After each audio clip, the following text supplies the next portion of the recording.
Okay, there we go. Hello. What was that? Oh, that's what I was doing.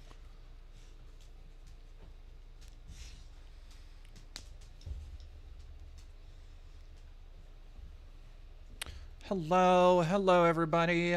Hi.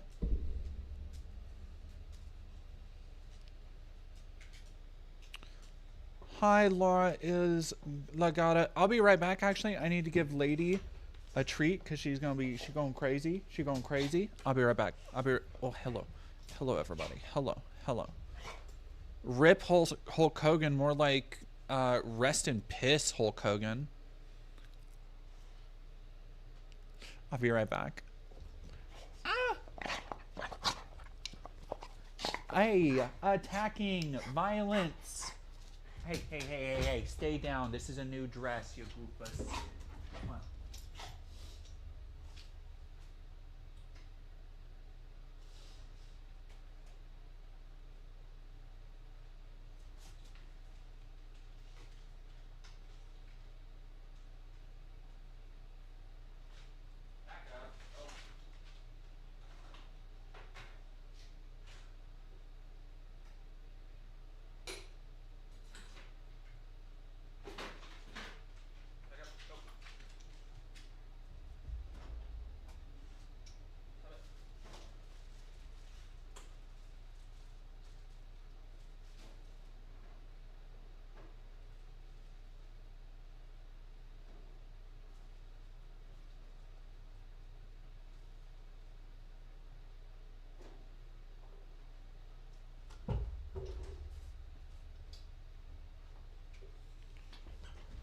Okay.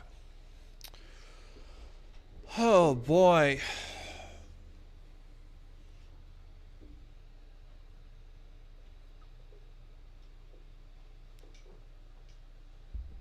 How are we doing today, chat? Because I am...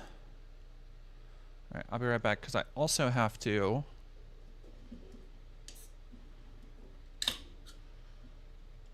I'll be right back. Yeah.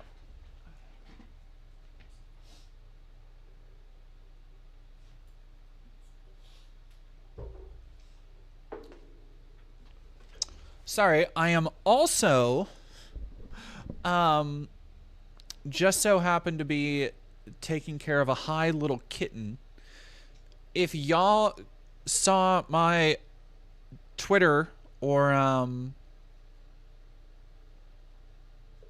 someone's going hard tonight. No, I literally just threw all this on.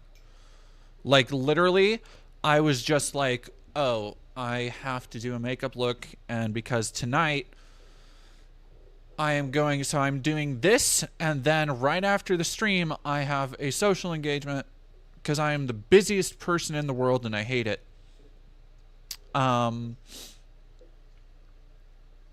So yeah, I was like, well, I can't not. I'm seeing one of my partners for the, well, yeah, I'm seeing one of my partners for the first time in like over a week. And I'm like, well, I can't not look fire for her. Yeah, I've had a day already. I literally woke up probably about 20 minutes, probably about 30 minutes ago. Woke up, and threw on a face of paint and jumped on this. But thank you. I'm glad you all enjoy it. Why was Hulk Hogan bad? Famously had an like, not only was he a union buster, like, worked against the interests of his fellow wrestlers all the time. Also racist. Like, the shit he was caught saying on a sex tape is stuff that you don't say if you're not racist. It wasn't like a little whoopsie doodle. Like the shit he was saying about black people. Come on. That's some Mel Gibson level shit. Yeah, and a scab.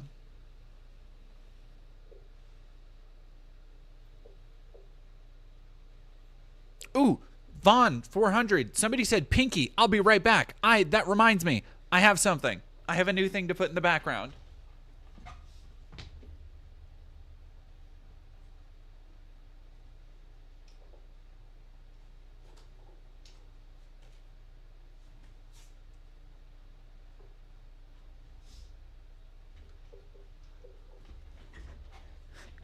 I got Pinky today. I ordered this as soon as it went on sale because I love Kaizen Gameworks and I love their most recent game, which see right here, Promise Mascot Agency. And this, by the way, is such a good, high quality plushie from the folks at Symbiote Studios. It is so like, oh, it's so well made. It's so good. And this is Pinky. For those who don't know, Pinky the Finger. From the game Promise Mascot Agency. One of the, by the way, best games of the year. If you haven't had a chance to play it, if you haven't had a chance to enjoy it, check out Promise Mascot Agency. And we are gonna put, where are we gonna put?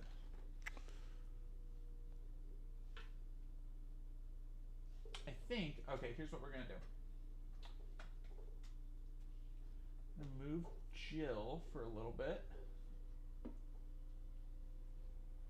Down here. The thing I really love about this plush, it's got this little like shelf friendly, like very, very well stitched, by the way. But these shelf friendly legs. So you can kind of just set her right there. And now she watches over me. I love it. I love her so much. Is Potatog dead? No. J-Vard, we have a new... So the thing is, both of the podcasts that I do have been, not on a hiatus, but we've just been like, everybody's been super fucking busy. I've been busy. Potatog is not dead. In fact, we have a new episode that is on me for not getting out sooner. We have a new episode that should be coming this Monday. And then very quickly, another episode where Bugs and I will be talking about Edge of Eternities this coming week. So, yeah, that's still there. And yeah, a fan made this for me last year. Somebody said, Joe from Resident Evil, this wonderful, wonderful hand-painted statue of Jill, and then some of the other stuff from Resident Evil. You got a little green health plant. You got some combined herbs. You have a little liquor. There's even a little ink ribbon. I love this little statue so much. This one is very near and dear to my heart.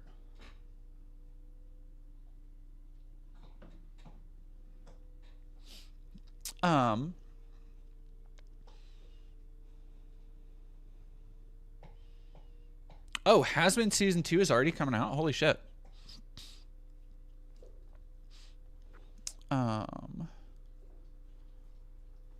Yeah, me too. I'm gonna try and get in contact with Autumn at some point, because I would love to have them on an episode of Potatog again. God, it was such a fucking good episode, and I'm so mad that we lost it, honestly. I have literally no thoughts on Five Nights at Freddy's. Nothing. I didn't see the original. Yes, Kitty. So Cat is looking at me very high right now. I gave her meds are kicking in about now, and so she's just kind of. So she is on antibiotics and painkillers because. Somebody said you're so good at getting interviews. I know. If you think I'm good at getting interviews right now, wait until you see the shit I've been cooking. Well,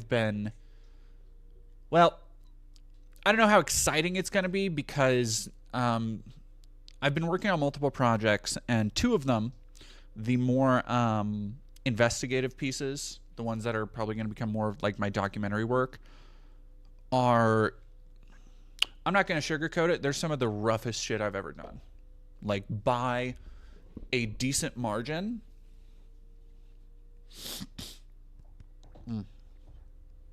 Some of the roughest stuff I've ever done.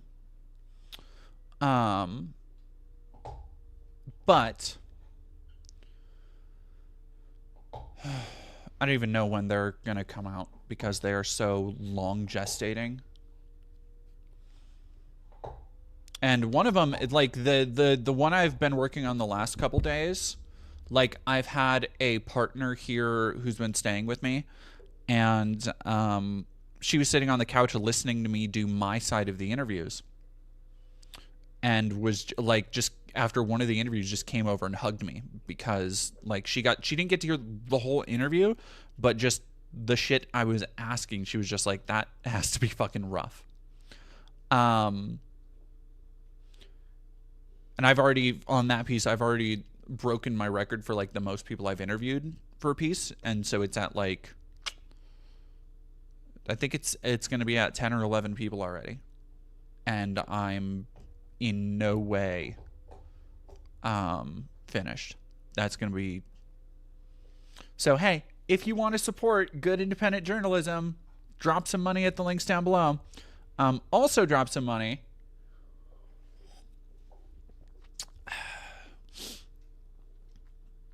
Yes, you should stop being like Yenzo. I don't mean to be bitchy about it, but yes, you shouldn't. Don't be so judgmental. Like, you cannot judge somebody's morality because they're into drugs. Yeah, agender witchery. We will be talking about the astroturfed anti, like the video game censorship crusade. Because if you remember a couple months ago, and we'll talk about this today. If you remember a couple months ago, there was a kerfuffle kicked up about a game that was a quote-unquote rape simulator called No Mercy on Steam. We'll talk more about that because more information has come to light about the people who actually spread that stuff around. But anyway, cat. So my cat, Miss, who, you know, if you've watched the channel and watched the show for a while, you've almost certainly seen her even in videos or just hopping up on my chest during streams. She's getting older. She's about 10. And I am looking at, I took her to the vet today. And I first off, I want to thank everybody who has donated, who saw my posts on social media, who gave a couple dollars. The vet bill from today, the Uber I had to take to get there, all of that has been covered. And I want to thank everybody for the support because it's very much appreciated to take a little bit of a weight off. Because it's this thing of like, she is not old enough to like start entering end of life care. Like, she is not old enough that I'm like, you know, if she was 15, 16 and I was looking at this level of surgery and it was like, okay, well, I have to weigh the quality of life she will have versus like the amount of stress, the amount of pain that like putting her through that. And that's not where I am. Like, it's not really a question of if I'm going to get her this tooth extraction, because what basically needs to happen is, and this is something that some cats just have. I actually have a friend who is going through a similar thing with a much younger cat, where she is getting like, her teeth have started to fall out, and it's been that way for a minute. And the doctor is now like saying, okay, because I've noticed I am hypervigilant about my animal's health.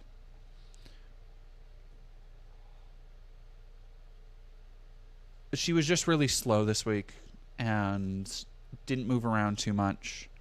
Didn't want her like regular wet food as much as she does. And she's being really cute right now because I gave her a painkiller that the doctor gave me. Oh yeah, the dog's fine. The dog she's chewing. I got her a new toy today, so she's chewing on that. Yeah, she's like literally right by my feet right now. Lady is having a great time. And like she's high right now, and I know she's like feeling a little bit better because she's just sitting on her cat tower, which she hasn't done much lately, and just looking all around the room, just being a cat. And so I know she has a lot of like life and time left in her, but I am now faced with $1,500 plus for tooth extraction. Sore. As I am also trying to pay down debt, which is looking more and more like I'm going to have to get a reconsolidation loan, or a debt consolidation loan, and move over to Seattle by the end of the year. The Noisy Immigrant, thank you very much for rating with the party of 9. Scary Poppins, thank you for following. Suffix, thank you for following. Irish DC, thank you for 17 months. Oi, oi! K-Think, thank you for €2. Loving the Blade Runner look. Thank you. And Brad Religion, thank you for following.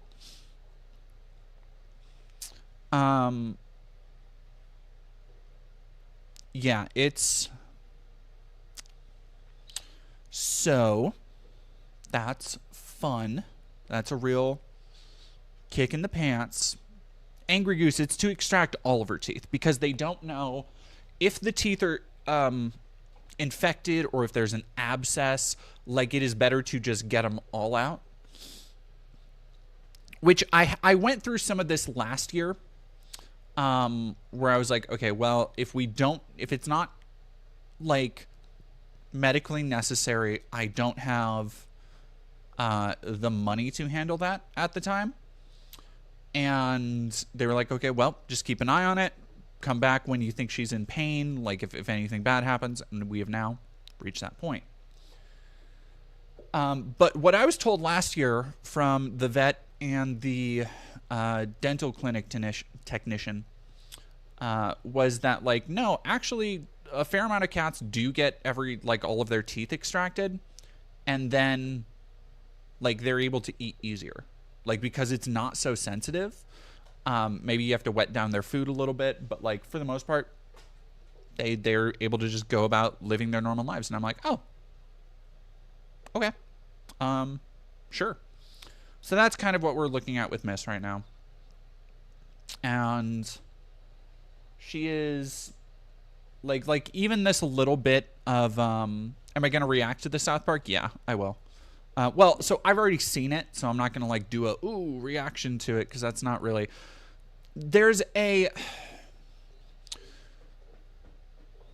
I'm working on several projects at the moment that are like overlapping in some ways, and that means that I'm putting on hold pretty much like a lot of the simpler content, which is very annoying because, like, if I put out a video, if I took the time to make a video reacting to South Park, which I've already watched it, so it would be a fake reaction anyway, which I won't do.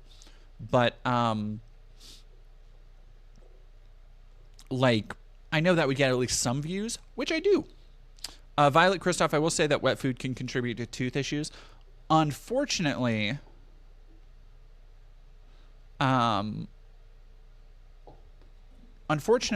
for yeah, okay, Mackenzie L. I had all of my cat's teeth pulled in 2022 for $1,000. It was a lot cheaper than other options. He had no teeth, but still lives eating dry food. He's never liked wet. Yeah. Unfortunately, my little cat has been plagued. So, because, like all animals I get, I try and rescue. I don't do puppy mills. I don't do, like, breeders. There's so many animals out there who need loving homes and support and who are so, like, ready for a family. So every pet I've had since being an adult has been adopted. The problem with that, I've learned, is that you have no grasp on like the genealogy or where, like, if there are any genetic issues or any history of illnesses or if they're like anything like that. So, um, Miss, my cat, has always been fairly like prone to illness, I guess. When she was very young, like when she was basically still a kitten, when my ex-wife and I first adopted her, Miss was like started having a urinary tract infection. Like she got these little, apparently they're like little crystals that cats usually get, and literally ever since has had to be on a prescription diet to like keep that stuff under control. And the wet food is prescription diet. So, oh no, wet food isn't okay. So wet food isn't bad, but it can. It depends on what type it is, and in fact, I fall into the camp that like wet food helps cats stay hydrated. Like it is meant to emulate the natural like processes that like cats are. They're meant to be hunters. You know, they're carnivores. They eat small other mammals, which are not only nutrient dense with proteins, but also juicy, for lack of a better term. So that's what wet food is meant to emulate. But because of the state of pet food and the lack of control, like there can be a lot of fillers. There can be like sweeteners and shit. Just stuff that isn't as good for them, and that can cause like dental issues and decay before time. Brad Religion, thank you. 1975, thank you for Prime. Scary Poppins, thank you for following. Jay Hawkins, thank you for subscribing.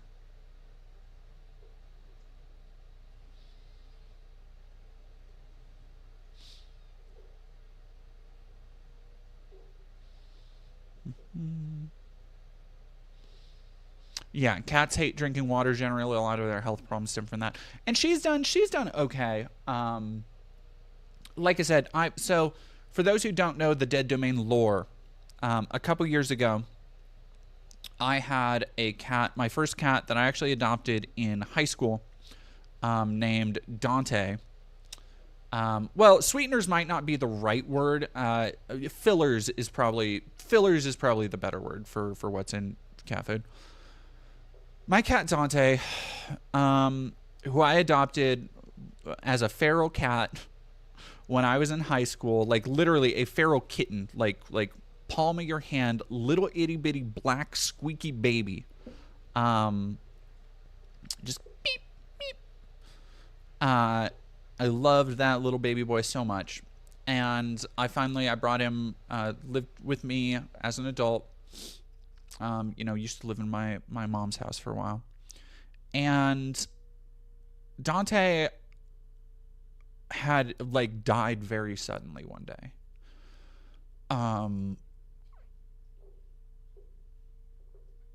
Where I was getting ready for work. And this is one of those moments I look back on constantly, and I'm like I don't necessarily believe in like, oh, everything happens for a reason, or fate, or the cosmos, or the universe, or whatever. But the cosmic series of happenstances that needed to happen to make sure I was still home did not go unnoticed by me, because there was like a 10-minute window where I was getting up, showering really quick before just literally running to work. And as I was getting in the shower, basically he had, I don't know if it was a spasm or a heart attack, or I don't remember what the vet said, but my ex-wife had also just left. And so I was able to easily call her and be like, hey, I need you to come, like we need to go, because he just starts yowling. And I knew something was wrong, because not only was he yowling, but he peed and shitted like right there on the carpet, and was like obviously panicking and in pain.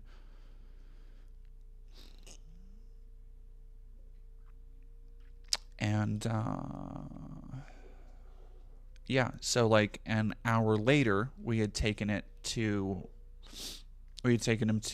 the vet, and this was like, you know, getting on 8 9 years ago now, I think. Hour later, we were at the vet, and the vet, you know, was like, which was so fucking annoying, by the way, because we had to go to two vets who were like, oh no, sorry, we don't take walk-ins, we don't do this. I'm like, I was freaking the fuck out because I don't know what's happening to my cat, and I just had him swaddled in a blanket. And then one vet finally was able to, you know, do like an emergency X-ray, and doctor basically sat us down and said like he basically had the cat equivalent of like a stroke, and that he would never regain like whatever had happened had, like, I don't know if it was nerve damage, I don't know if it was, apparently it was something that cats can be like predisposed to, and we just again never knew because he was feral. And so he was about 4 or 5 when we had to just put him down basically on the spot, like, and so because of that, like, because that just, you know, day turning on a dime, I've always been hyper vigilant, probably a little bit too vigilant about my animals' health, because I'm like very, you know, these are animals, they cohabitate with me, they walk, I know all of their daily habits and mannerisms, and so like if any of that is out of place, I'm just like, hey, what's up, what's going on, what are you doing, why are you not doing this? And so like I've always been very vigilant about my animals because of that. So sorry, that's really heavy. I've been in a weird headspace because of the stuff with Miss, because of the multiple videos I've been juggling that are all just like various shades of heavy shit. Because just everything else right now. So sorry, that's a lot to deal with. But if you would like to help donate to help with Mrs. Fund, the links down below. Ko-Fi is the best way to do it. Ko-Fi, Cash App, or Venmo. All the links are in the link tree. And I very much appreciate it. We're going to have to see. I should get the quote back today. I was told to anticipate around 1,500. God, I'm really hoping some more than that. Because, like, even this is already derailing some, like, okay, well, I wanted to pay down this debt, and I wanted to do this, and I wanted to, like, I am helping like, I kind of have like a live-in situationship thing going on, but I am also helping somebody through like a time where they are not able to pay for their own bills and food and stuff, and so that is an additional cost that I've taken on, which is like fine. I don't want to that's not to say it's like a drain or anything on me, because I, like, when I offered that stuff, I have that to give, and I give it freely, and that's not a problem for me. It is just like, it does become more of a problem when, oops, suddenly here's, you know, this vet bill unless you want your cat to get a fucking infection and die. Yeah. Anyway, yeah. And thank y'all for listening to me bitch and moan for a little bit. I do appreciate that. No, not another cat died, but like, if I need to get, like, for cats and animals, hey.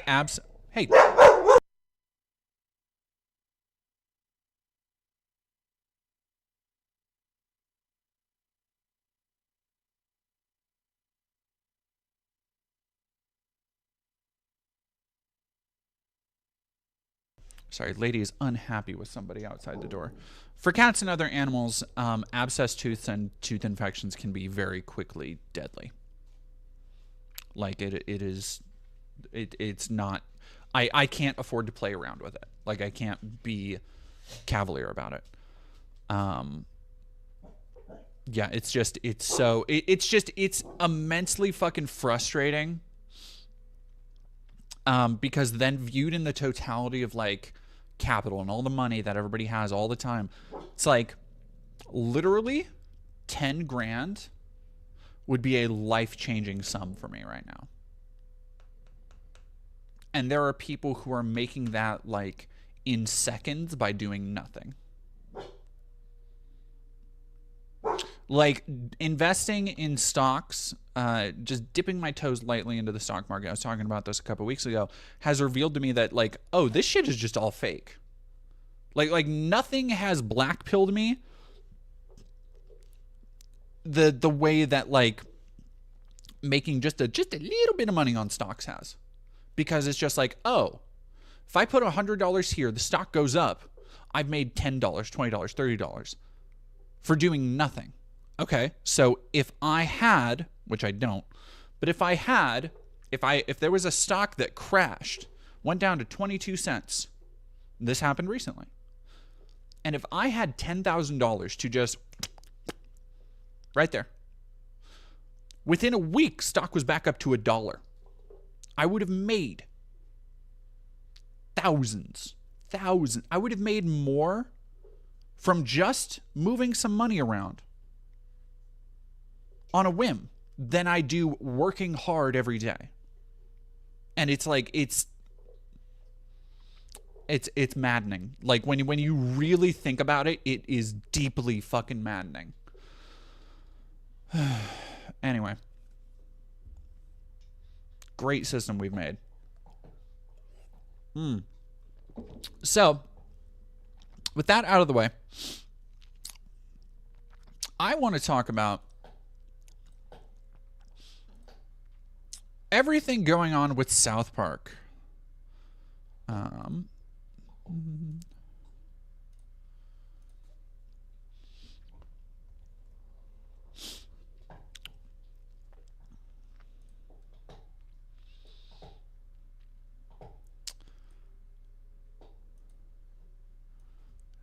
Yeah, no, I'm enraged thinking about it too. And I don't know, man. I've read, so one of the video essays I'm working on that I am, at this point, I'm really debating just because I need to get more content, like, and this is an awful thing to say that I hate I'm saying it, but I have to, because I need to get more content out at a reasonable time. I can't, I've pretty much long accepted the fact that I cannot be too precious with my babies. Like if viewed as my babies are my videos that I make for the channel, I can't be too precious with them. Like over time, I've had to cut a lot of ideas. I've had to cut a lot of tangents. I've had to cut a lot of like, ooh, wouldn't it be cool if I made like a little set? Like I used last year the Satanic Temple video I did. I did a full green screen setup for that, to like have a green screen in the background, and I have yet to use it again. And anyway, I came up with something I wanted to do for it with a green screen for this next video, but I'm like thinking about the logistics of, okay, no, I need to set it up here, and this is going to take this amount of hours, and this, that, and the other. And it's like, okay, it would be easier to literally just cut out all of this shit and not do it. And that's kind of what I'm confronted with right now. And that sucks. Because the video itself is about consumption. It's about false nostalgia. It's about the society of the spectacle. It's about a lot of shit. And every time I read through it, I'm like, damn, I kind of cooked with this. I'm not gonna lie. I don't want to lie. I kind of fucking popped off. Sometimes, guys, hey, most of the time, I'm like, like some of the stuff I make is like, okay, this video I've been working on, Not gonna lie, kind of goated with the sauce. Not gonna lie, kind of goated with the sauce. 2-part release? Nope. No. I'm not doing a 2-part release ever again. After CPAC and after the Matt Walsh videos, nah. Like, two-part releases are not good for me. The seismic drop-off, the problem with 2-part releases is this. The drop-off from part 1 to part 2, ridiculous. And then, like, after that drop-off, it's always because part 2 is, like, the climax. Like, it's I always write the 2-parters I've done as a singular video, and it always leads to the big, the big moments of part 2. So, like, part 2 ends up having all the good shit. It's a fucking Empire Strikes Back situation.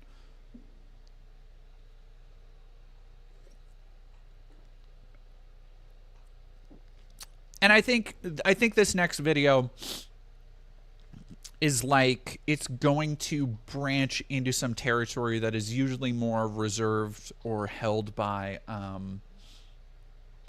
people, Contra, Abigail, Harris. Like, it's going to be more video essay. But then also I'm working on, and we'll talk about this more in a little bit, Mehdi Hasan and the Jubilee Nazis, because boy howdy, Mehdi Hasan is not the first person to come out and say, hey, Jubilee kind of misrepresented this to me.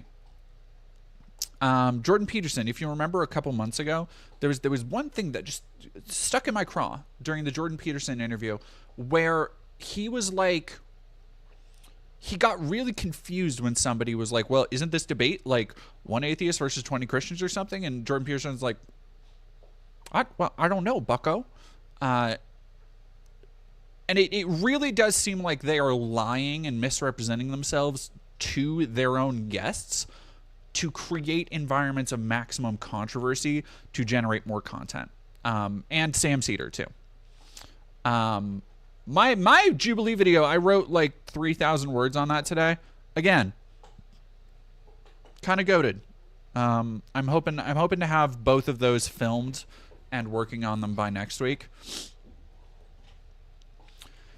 Yeah, I haven't watched the Mehdi Hasan interview, but I think we'll watch some of that today. But it's rough. It's rough.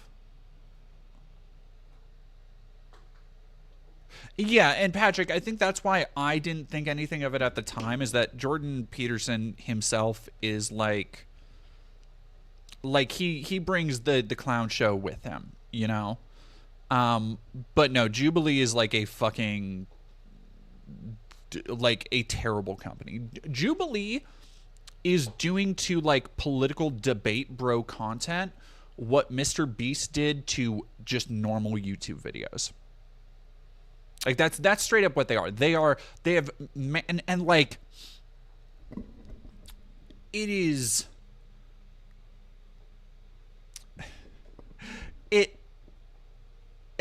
I think of that one scene in Alien,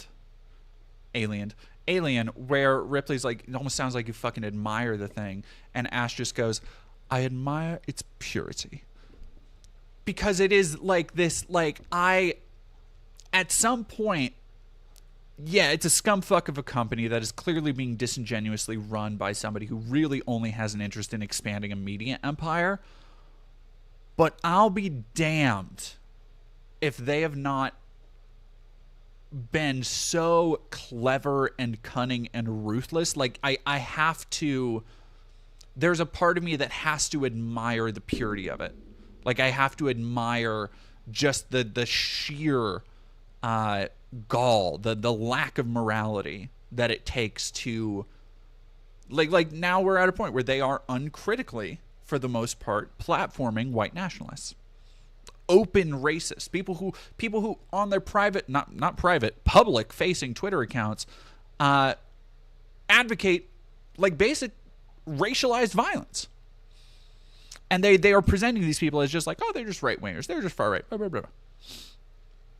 And it's like, you know what? Fucking, I gotta recognize the game. They monetized this outrage machine. They found a way to, like, it is that Always Sunny, like, I'm playing both sides, so I always come out on top.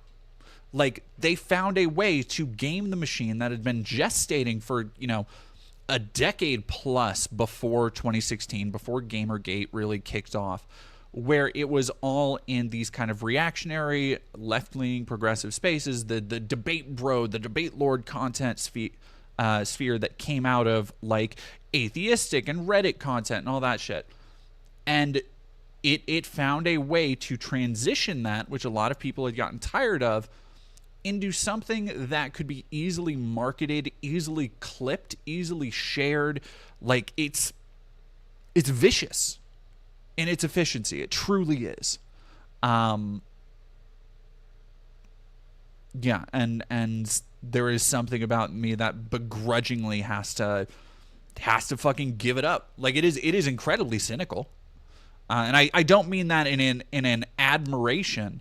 I mean that in a just like almost in a almost resignation of just like, yeah, no, that is a fucking awful fucking shit platform. Sure, it really is good at doing what it does. It is good at content slop. It is a content slop faucet that they just turn on full fucking blast, and guess what?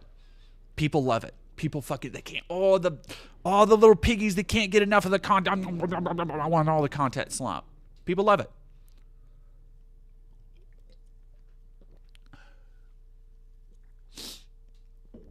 Yeah.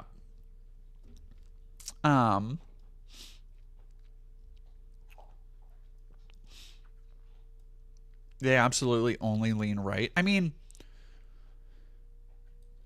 I don't think so. I think it is. All right, Jubilee is an example of what happens when somebody believes nothing in a quote marketplace of ideas. When you truly have the ultimate centrist. And this is where, you know, you can see people who say, like, well, I'm a centrist and I critique both sides and stuff. And the thing that makes that so vicious, and the fact that centrism tends to end up leaning right anyway, is that the most vocal proponents of progressivism aren't anywhere near as vile and shitty and noxious as the most vocal proponents of right-wing ideology. The people who are out here, you know, Sam Cedar, you know, very prominent leftist voice, humanist, is not out here advocating that, okay, these people need to be killed, these people need to be deported, these people need to be made second-class citizens, these people can't vote, these people do this. And then if you go to other probably equally prominent members of the right-wing ecosystem, and I'm not even talking about people who, you know, make their bones on Rumble only. I'm not even talking about like Red Ice TV or Nick Fuentes or anybody. I'm talking about like Matt Walsh. And you look at the shit that he is advocating with, by the way, the subtle inference that violence is not only necessary to eventually craft the world that they want, but morally justifiable because of the end result. And it is not anywhere near similar, which is why you have the classic meme about, like, you know, somebody standing in the middle between, like, here's a protest group and here's a group of Klansmen, where one is saying we deserve rights and the other one is saying, like, oh, we want to kill you. And the person in the middle is being like, well, I can't see a difference between these two. And that is why this kind of, like, abdicating from any actual responsibility to tell the truth. When you are just saying, all right, let me give an example. Taylor Lorenz did an interview that I'll be referencing in the Jubilee piece. Taylor Lorenz did an interview with the CEO of the company. It is so apparent he doesn't really understand what it means to platform disinformation, misinformation, willful lies at this point.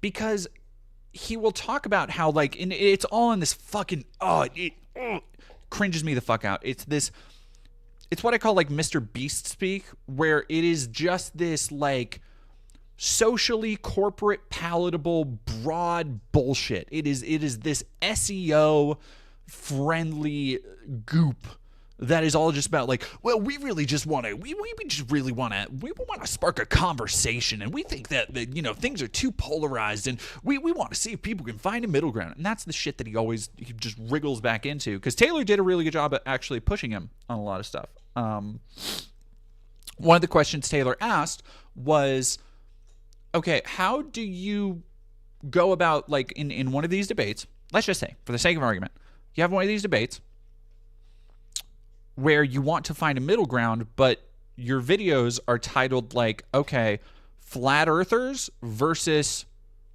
one scientist. And it's like, there isn't a middle ground between objective truth and deluded fantasy.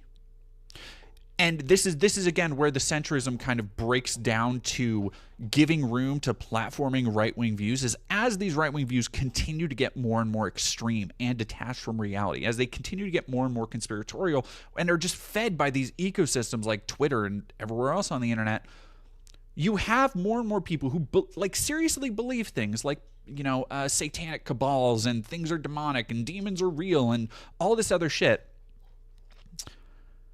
And how do you have like ideologies that revolve around that shit, and you're positioning that as the alternative to people just being like, well, I think these people should be able to vote and have health care. And it's like there's not a tangible middle ground in a lot of these cases. And so, like, first off, it's kind of fucking bullshit. Like, it's kind of straight up bullshit for him to be like, well, we want to, you know, spark conversations, because they know exactly what they're doing. When they have a prominent leftist, prominent progressive journalist like Mehdi Hasan on, and they surround him with a bunch of what they say far-right conservatives, what they are not saying is that these far-right conservatives are actually white supremacists, Nazis, fascists, people who will yell at Hasan's face and be like, no, you don't deserve this right. We should be a white ethno state. No, nobody should be able to vote. And there's not a middle ground to be reached there with that level of fervency. What there is, however, is endless amounts of clippable content that, regardless of what side of the ideological spectrum you fall on, people will use in fodder as, oh, lib gets owned, oh, conservative cuck gets owned. The perfect example of this was Sam Cedar's debate, where I've been going back and watching some videos as research for this piece. Sam Cedar's debate had a moment where, and it was so fucking brutal, you know, where Sam Cedar was talking to this one person who knew fuck all. It was I think we watched the scene where the person was arguing that DEI measures in the federal government was so that federal institutions could get tax breaks, and Sam was just in stunned disbelief trying to explain the concept that federal agencies don't get tax breaks because they run on tax dollars. They don't pay taxes. And the person was just like, well, no, yes, they do. And it was it was a scathing moment, because the person was just stepping on a rake over and over and over and over again to, you know, an untold audience of millions. But then Cat Turd, famous Twitter account Cat Turd, conservative pundit, I guess, Cat Turd, made a post where, having, I guess, not watched the actual clip, thought Sam was the conservative and the other person was the dumb progressive lib who didn't know anything, getting dunked on. And it was such a clear look at how it's never about changing anybody's mind. It's never about, creating a conversation or, starting any of that shit. It is simply about the optics of who you can own, or who your side feels validated in owning. And that, like thousands of people retweeted, responded to that, being like, "Oh, yeah, stupid liberal. Oh, this stupid. Oh, you get dunked on." And they had the roles entirely reversed because they didn't watch the fucking video. They just reacted to it. And so it's like it's all spectacle. In no, I also talk about, I guess I don't want to talk about I don't want to talk about this too much because I'm just going to fucking ruin the whole video. But I do relate it to something that I've strongly felt for a long time, which is that this kind of debate content, this kind of reactive content, not reaction content, but reactive content.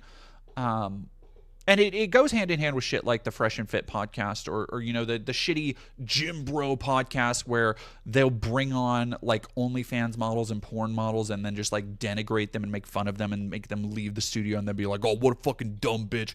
Like, all of that shit is just the modern version of reality TV without any of the breaks, without any of the vaguely moral compunctions that fucking TV executives of the 80s and 90s and 2000s used to have. Flimsy.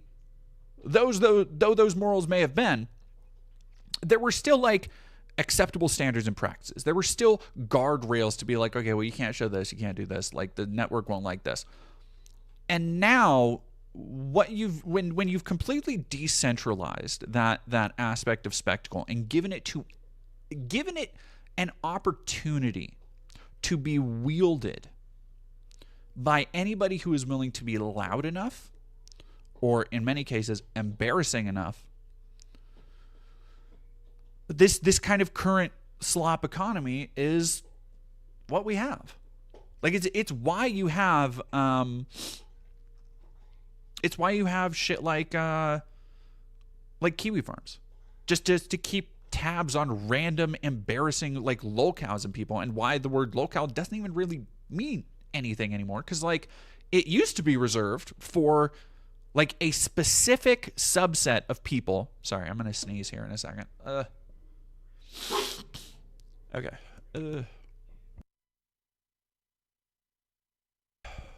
Yeah, Jason Kelly. I was gonna say Jubilee reminds me of Jerry Springer. Sigh, I'm getting old. No, it very much, it scratches the same itch in the brain. It scratches the same. I don't want to spoil the whole video, but Americans love a fucking train wreck. It's like the return of the traveling freak show, but it's lurking in all of our pockets. Yeah, like there has always been a place in society for consumption of bad taste through a little bit of distance. You know, everybody wants to have that, like, that feeling of danger or vindication, and like, especially when it comes to vindication, like seeing somebody repeat the shit you believe from behind a TV screen, that feels good. Yeah, Bruce Magnuson, I've never been a fan of the WWE style politics created by social media. No, like, and I've talked about it openly before about why I haven't done debate content. And look, there are a couple people I would absolutely debate given the chance, but I don't go seeking out. I've never been somebody to like seek out that kind of content. I would rather have, like, here's the thing. If you're going to have a conversation with somebody, I would rather sit down and actually interview somebody. And the amount of times that I've reached out to people who ideologically I expect them to tell me to fucking hit the bricks, because I'm used to people from like the hate church, you know. But me sitting down to actually have a conversation is so much more respectful. It's so much more humanizing to all sides.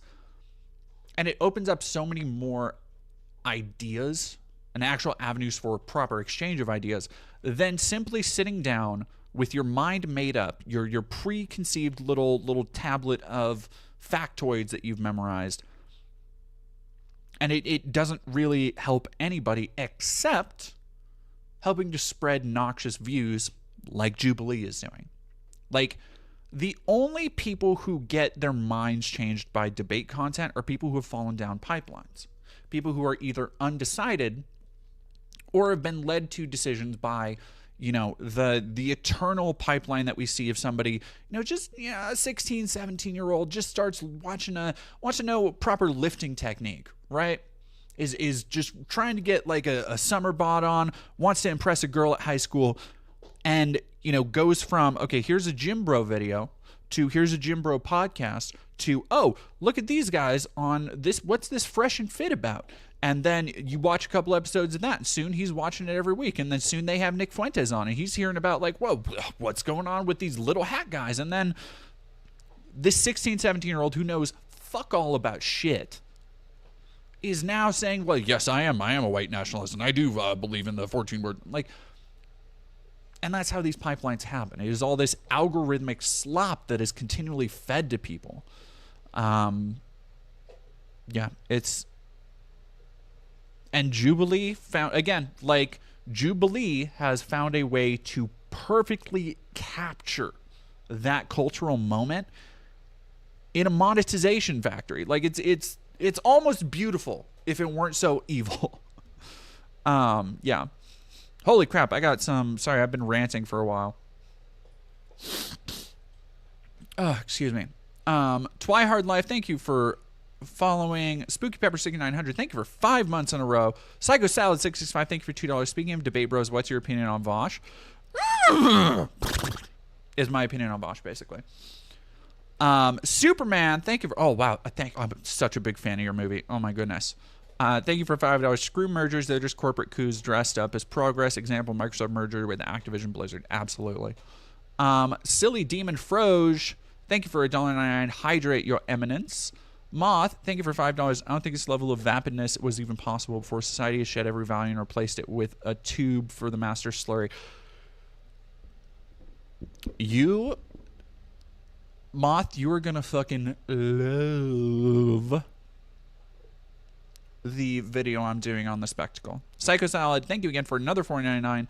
To quote Twan, need to watch things die from a good safe distance. Astral Calico, thank you for following, and thank you for subscribing to Tier 1. I will be right back. Give me just un momento, por favor, and then we'll start on the South Park thing.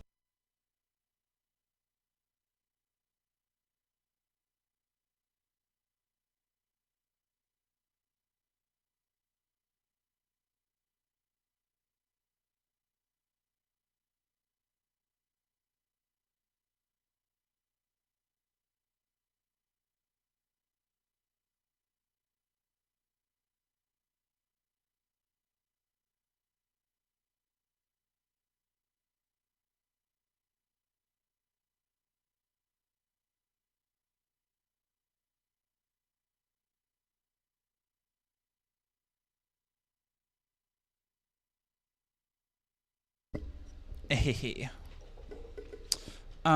no, Superman, so, I don't know, I'm coming up to a weird opinion on Superman where it's like, I did enjoy it. I do want to clarify that, but I am also, I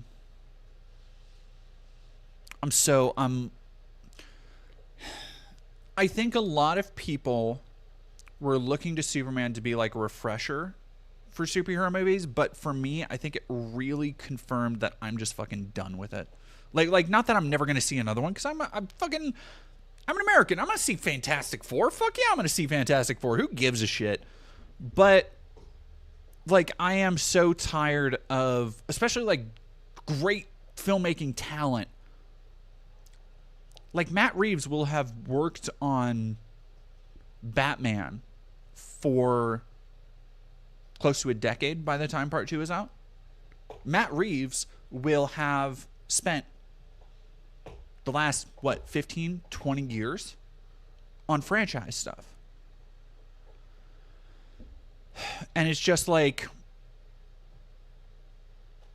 I don't know. Oh yeah, Johnny Viral, when I say por favor, I'm being facetious. That is a little joke for me. That is a little joke for moi, where I like to make mispronounced stuff like my Spanish teachers did in high school. New South Park episode is fire. So here's the thing. This might be shocking to you. I don't really like South Park anymore. Okay, here's the thing. Growing up in a conservative household, South Park was, to be fair, the height of comedy when I was 12. That Team America World Police, oh, so good. I used to sing that vaguely racist Kim Jong-un song all the time. Very funny. So Ronery and Sadri Roan. Height of comedy in 2004. Now, my tastes have developed slightly since then. Proud to say. I particularly found a disdain for South Park after the 2016 election, and really, I think, realized my separation, or the separation I wanted to have from the very hyper-cynical, vapid worldview that so many people had taken away from it. Because South Park isn't deep, but so many people still get the wrong message from it. And it isn't necessarily Trey and Matt's fault that happened, but boy, they sure don't help.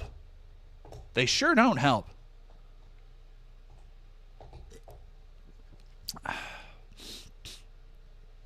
Yeah, and by also, I guess people are noticing in the chat, they have a habit of flattening every social issue into the same paste, the same kind of gruel that feeds their little cruelty machine, where it is when you have this mandate that says, oh no, we make fun of everybody. The problem with that is that not everybody in society is equally at danger, at risk. Some people are more likely to be harassed, assaulted, lose their houses, lose their home. Some people are more likely to be victimized based on where they're at, their skin color, their social economic status. So when you have, and then of course there are the, things like making fun of global warming and Al Gore and all that shit. So when you have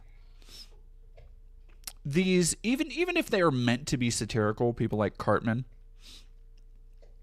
who are in so many ways validating blind, open bigotry, when you have these episodes that make no measure to actually try and understand the plight of groups that are being constantly victimized, that have constantly been victimized since then, like trans people, it rings so hollow to me. And I think that's why, like, even watching this episode was fine. It was whatever. This episode, I feel, was born more of vitriol, rightfully so, than any kind of actually principled stance. Because they may have made fun of Trump, may have made fun of MAGA and shit before, but they're really deciding to bring out the big guns now?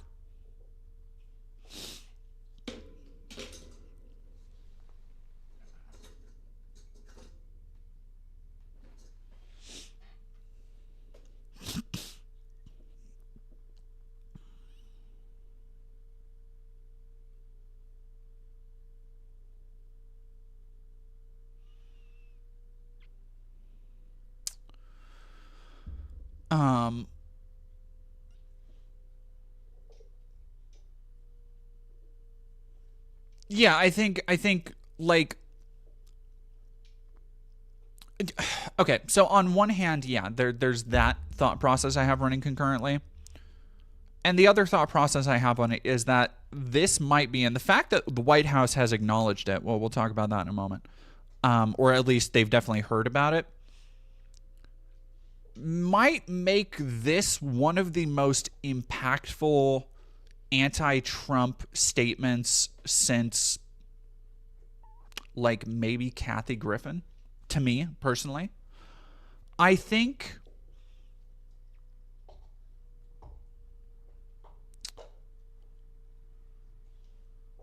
there's something I spoke about in the LA protest video, where a lot of more liberals, and thankfully I think a lot of people are starting to get away from this kind of thinking, where so much of the insults towards Trump, so much of the criticism towards Trump is based in aesthetics. It's based in how annoying, how ugly, how slovenly, how sloppy. Like, it is, you know, it's the, oh, we'd be at brunch right now type shit if Kamala had won. But, like, okay, we'd still be supplying bombs to Israel. Like, so you don't actually care about that shit. You care about the optics. And the thing I do appreciate about South Park is that there were a lot of actual criticisms being leveled in a very traditional South Park way that, goddamn, it's hard. It is hard for any conservative, I defy any of them, to fucking sit down, watch that show, and be like, yeah, no, Trump, like, they fucking read him for filth. They fucking, like, they correctly assessed the way in which Republicans are using religion as a cudgel in schools, in, like, small town governments, how Trump is just hiding behind it while he's surrounding himself with a bunch of plastic filler bimbos and just tacky trailer park bullshit, and raking in the dough on all of his dumbass rube followers. Like some of that shit, it doesn't feel, it's not clever, you know? But the fact that somebody with such a massive platform that can actually get away with presenting those ideas in a vulgar, overly crass way, that's pretty good. That's pretty good. So, like, some of that stuff, yeah, the Kiwi TP, I think that's a great way to put it. It's not clever, it is loud. And you know what? Before Matt and Trey get dragged off to the gulag, I gotta hand it to them just a little bit, because it takes fucking big ones to do what they did. Pirate Fishy, thank you for thank you for $5. Thank ye for speaking out against the white nationalist bilge ratch. I name ye an official pirate. Keep up the good work. Yar. Thank you for that. Walt Johnson, thank you for subscribing. Silly Demon Frog, thank you for $1.99. You don't have to hydrate, you can just have money. Oh, thank you.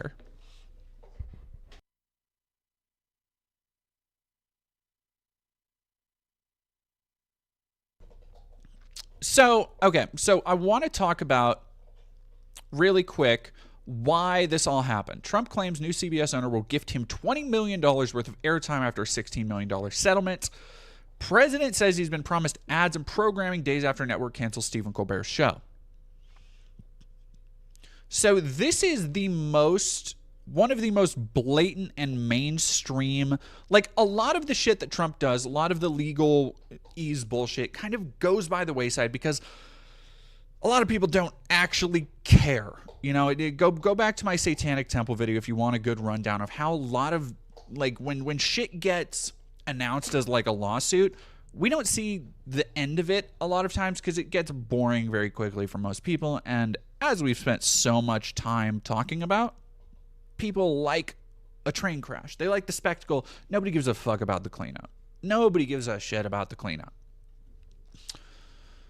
U.S. President recently reached a $16 million settlement with Paramount, parent of CBS News, over what he claimed was misleading editing of a pre-election interview with Kamala Harris. While CBS initially called the lawsuit complete without merit, a view shared by many legal experts, Paramount, and here's the thing. Here's the fucking, I can't believe it.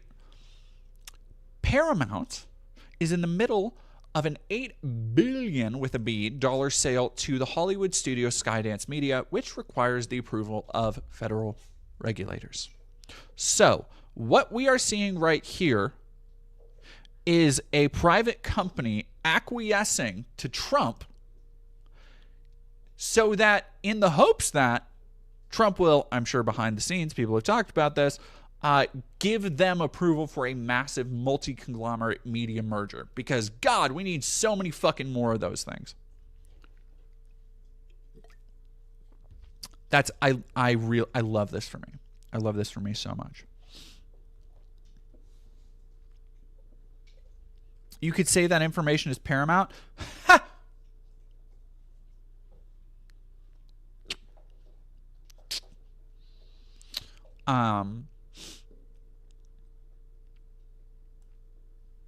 So yeah. The funny part of this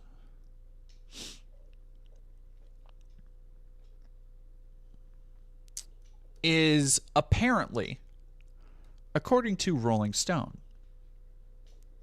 the Skydance merger already happened. Did it?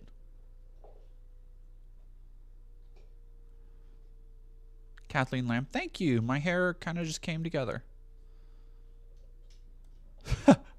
Oh, that's great. Screw it. Skydance just announced it's hiring an omnibus review of all content to look for DEI.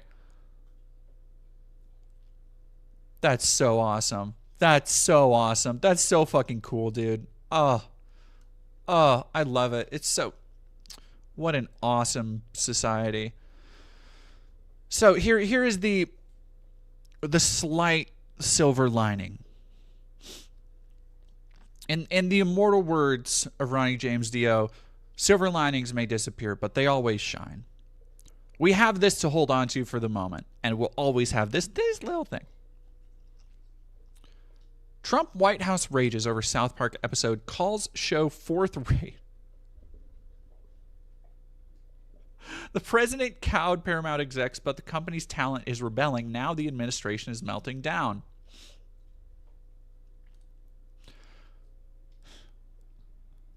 So the one thing, look, if we are not going to stem the tide of generative AI,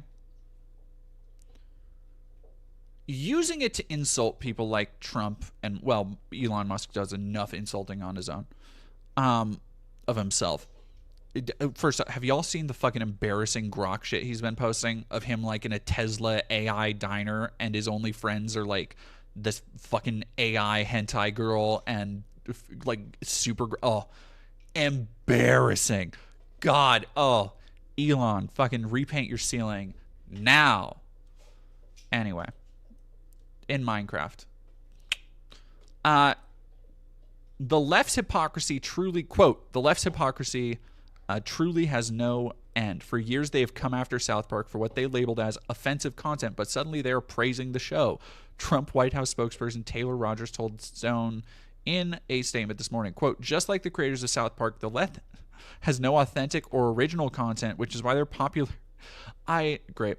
The show hasn't been relevant for over 20 years and is hanging on by a thread with uninspired ideas in a desperate attempt for attention. Wow. Trump has delivered on more promises in just 6 months than any other president in our country's history, and no fourth-rate show can derail President Trump's hot streak.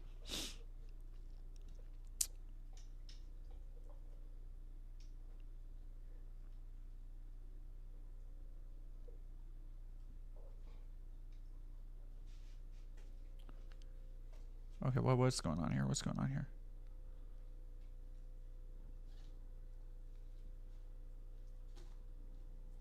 Oh, yeah, apparently,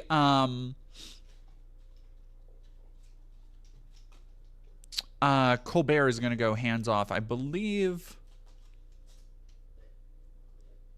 he said Monday that he's like, okay, once I'm out of CBS, he's going nuclear, and so I think that'll be fun.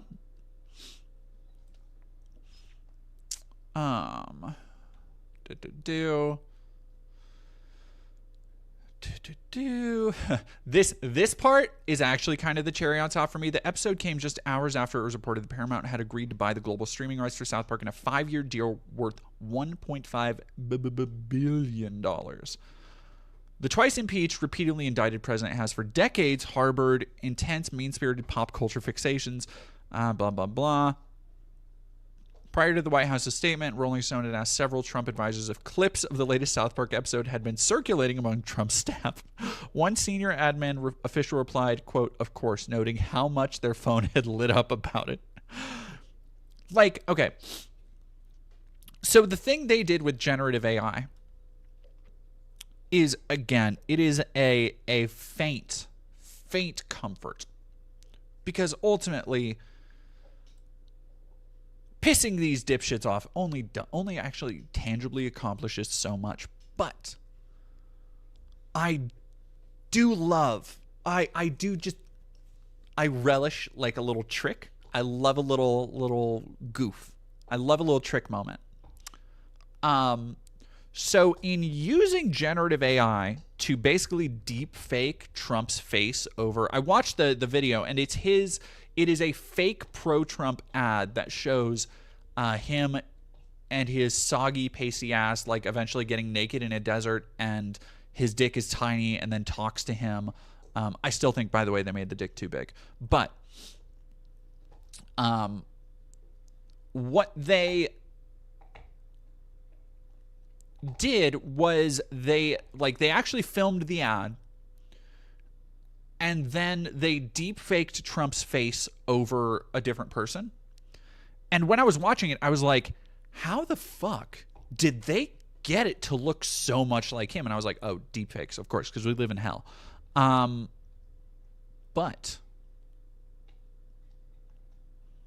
that's pretty good. That's pretty good. I think that's it. I really love that. I saw that and I was like, you know what? Because guess what? I know they're going to find it. I know Trump is going to see that. And it's going to lead to, like, so Trump has been on a very weird offensive defensive strategy, right? Like lately, because of the Epstein shit. He has been, I don't want to talk about it too much because I spent like the last 4 streams now just fucking talking pretty much about the Epstein shit. I'm done with it. Until more shit actually comes out, I don't want to talk about it anymore. But he, in particular, I will talk about the way he's approached it with his base, which has, I think for a lot of his base, really started to put some cracks in their ideological armor, where he is just basically telling them that this thing that he ran on suddenly doesn't matter. Where it's like, no, it's a radical left hoax. And quite frankly, I think Obama is to blame. Obama and Biden, James Comey, and all of the corrupt deep state. Like, he's trying to fucking, he's just spinning bullshit on the fly. Like, he's improvising, and none of it is good. Mackenzie L, thank you for $5. How do you think Trump will react if GTA 6 mocks him and MAGA, given GTA scope, fascists hate being mocked as looking strong is so important to them? I wonder if they will. I bet they might. I think GTA 6 is gonna be a lot more like woke DEI than people think. Look. As many Nazis fetishize women of color, there are few things as woke as a white boy with a Latina girlfriend. Same goes for white boys with black girlfriends. Like, few things change white boys like being invited to a cookout. Okay? Like, that's just true.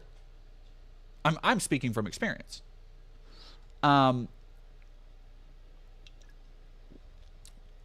so I think people are not prepared for how woke that game actually is going to be.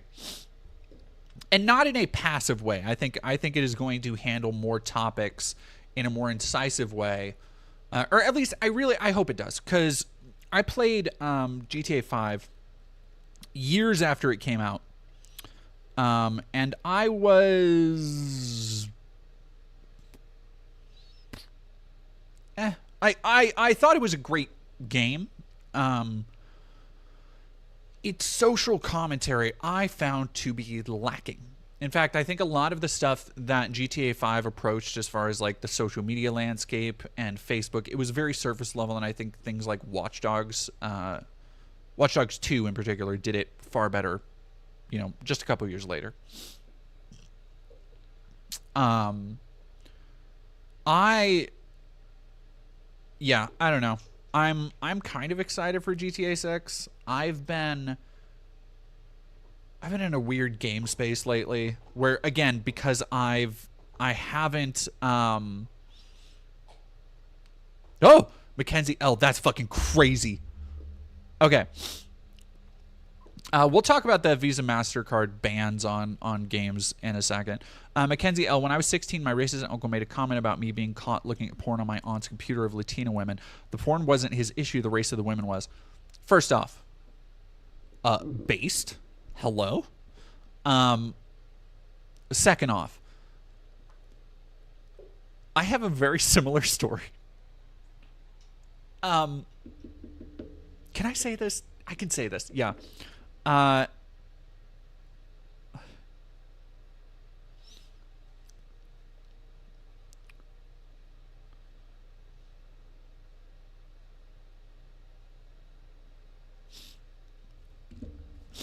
So, I had a racial search, weird too. No, not necessarily. Look, you like what you like. Sometimes you want to see a big booty Latina. You're not going to just go look in a broadcast. Look, there are categories on Pornhub for a reason, is what I'm saying.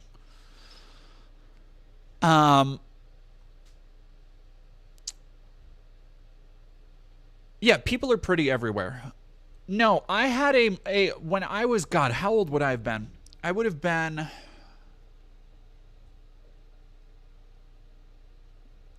think it would have been 11 or 12.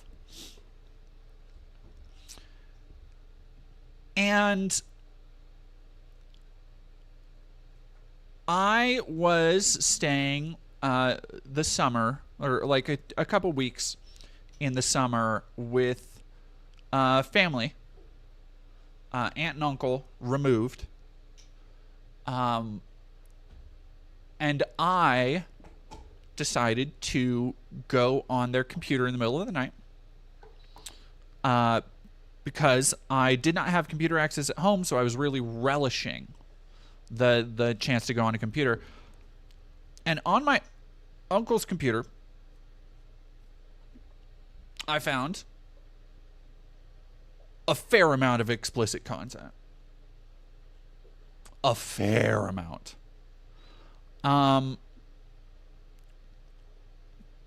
Which, by the way, not of my doing. The content was already there, by the way.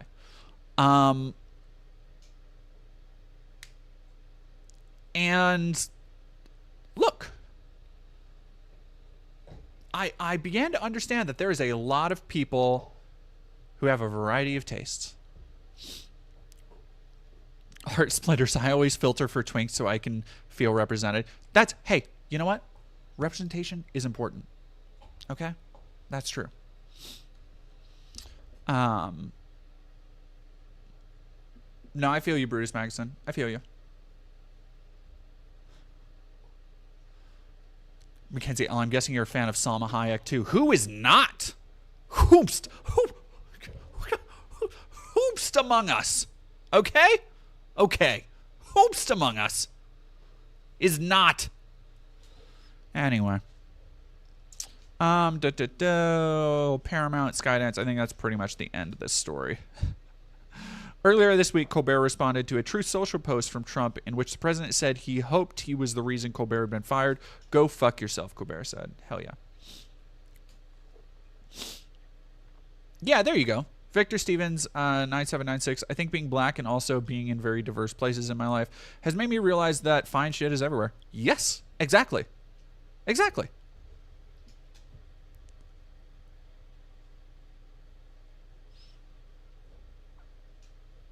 I only watch ghost porn, like that one scene in Ghostbusters. Nobody ever talks about that. Nobody ever talks about the scene where Dan Aykroyd gets a BJ from a ghost.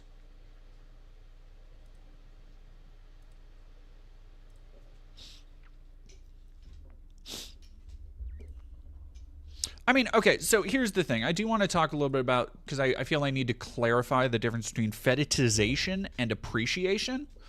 Because there is a difference between, like, there's a difference between genuinely appreciating the beauty of different skin tones, of different qualities, of different, body types and sizes, and fetishization of that, where the fetish of it is that, oh, this person is black, this person is BBW, it is contingent upon one aspect of somebody. And that is the thing I do want to, clarify that is not okay, is to dehumanize somebody down to a point of, this one aspect of themselves. Yeah, fetishization tends to objectify, and that's about it. And I think, unfortunately, and I'm saying this as somebody who is I'm doing a literal investigation into abuses in the sex work industry right now. There are so many people out there who just objectify, who just use. That, however, is entirely different from people who are able to say, no, I think there are aspects of Latinas or black women or, any racial category. And I say racial category using it as a porn term category, because that's the way they phrase everything, that you can just look at and be like, that's a beautiful woman, or that's a beautiful man, or whatever you're into. It is the difference between somebody being like, this is a big problem. This is a really fucking big problem, actually, in not all, but some trans porn spaces, is racism. The amount of, because I have a lot of friends who are sex workers. I have a lot of friends who do OnlyFans, who do studio work, who do actual are porn stars, right? And the amount of times that they've told me horror stories about people who are sissies, or people who have BNOW kinks, BNWO or whatever it is, kinks, where it is the thing, it is just a degrading, dehumanizing fetishization of black men that has insanely racist roots. But for them, it's just the kink. It is just the objectification of somebody that they find hot. It is not contingent upon any black man. It is just specifically this kind that fits their described notions, And that's the dangerous part, I think. Do not, KiwiTP, anything I say when I'm talking about sex, I trust you to not Google, okay? And if you're going to Google it through Urban Dictionary or something.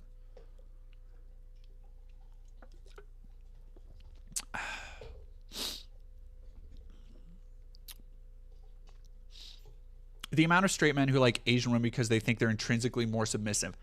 Exactly. There you go.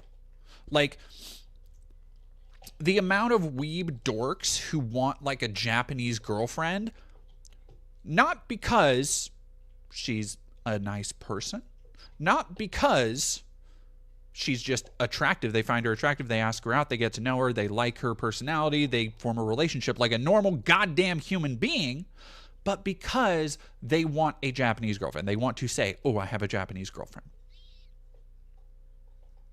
It is the exact same reason why so many racists get outed as being enjoyers of people of color porn categories, where it's you find out that, oh, fucking Hitler 1488 is honking off to big booty Latinas.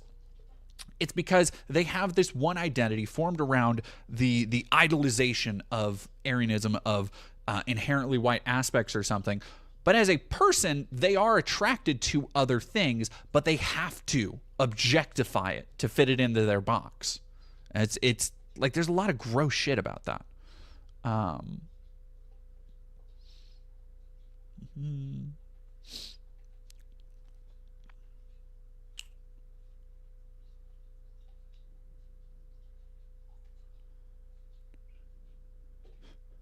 No wonder New World Order is racist. It was started by Hulk Hogan. Oh, yeah. Ukrainian, Russian mail-order brides seem to be a right-wing thing, too. They make good stay-at-home women. I mean, it's like basically a form of legalized sex slavery in a lot of ways.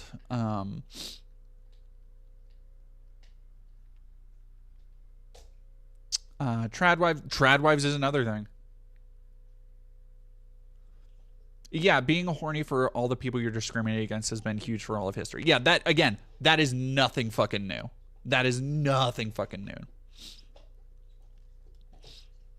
Um,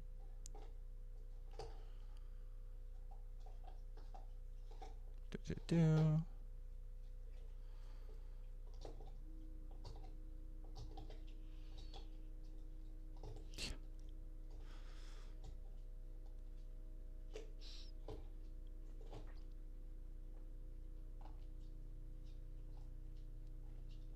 There's some serious psychosexual link going on with fascist minds and fetishizing the people they hate. I mean, I don't know how I feel that it's pretty cut and dry. Like I feel like it's a pretty cut and dry thing where it's like they've put themselves in like the reason that so many kinks happen is they are linked to what society, socially, we deem forbidden. Like the forbidden fruit. Like, oh, this is weird. Oh, you should feel weird for this. And that's why, like, shame and embarrassment often play such a big role in kinks and kink play. It's why there are findoms. It's why there are literally women who guys will give their, and I say this as somebody who has dated findoms in the past, who will be like, oh yeah, let me see if I can get one of my subs to like buy us lunch or something. And I'm like, sure, why not? Where like there are literally entire kinks built around extortion and shame in this. I've never quite understood it. But that's because it doesn't, but probably because I've never had the money to do it. But also, like, it is the line of what is socially acceptable, or what they see as socially acceptable. And because they know, they're like, ooh, oh, if everybody found out, like, no, please don't tell anybody. Like, if everybody found out that I'm giving my money away and I'm being extorted, ooh, that'd be terrible. Here, take another $200. Like, that kind of shit, it feeds their kink. Like, that's what they like. Whatever, who am I to judge? The side of that comes with, like, being a white supremacist into women of color, into it, it's probably the same reason why there are a lot of, like, weird femboy Nazis, is that, like, it is this thing that is technically, you have already put yourself in this ideological box where by being a member of this group, self-appointed member of these groups, nobody's forcing these people to be dickheads, by the way, but by putting yourself into these ideological boxes, you are putting new standards of what is socially acceptable in those groups upon you. And by putting those new standards of social acceptability on you, new things to you are now forbidden. They are the forbidden fruit. They're off limits. And so it's this weird, like, complex I think people give themselves over, like, just these arbitrary definitions that racists come up with, where they're like, ooh, like, I shouldn't like big booty Latinas. They're the forbidden fruit, so to speak. And it's just like, I don't know, dog. Like, most of us are out here living good, just not like seeing people as people first and then going from there. Like, I've always been good with just talking to people, getting to know them. If I find them attractive, it generally has nothing to do with, like, I've never approached somebody being like, that is a fine, not white person. Like, if I hit it off with somebody, we hit it off. That's fine. Like, it's such, I don't know. I've never understood that. Yeah. Yeah, this is also why cuck as an insult originated on 4chan. True. Fucking, hey, can we get a true up in here? Can we get a fucking truth nuke? Silly Demon Frog, thank you for $4.99. Can you, in a pirate voice, say, Yar, put on the maid suit or walk the plank?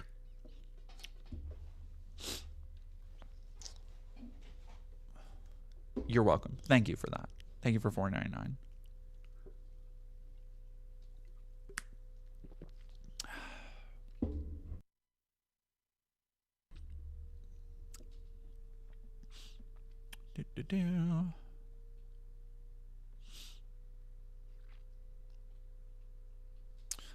Society would be okay. Well,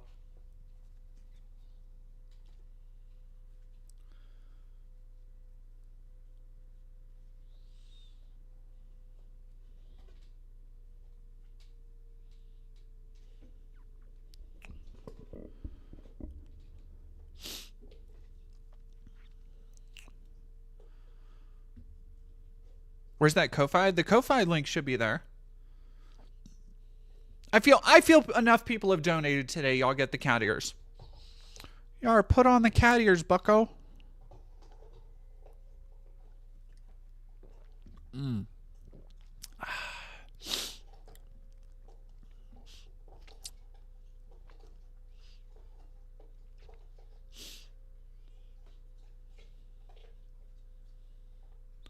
Are those the milking content ears? Hello? What? Hello?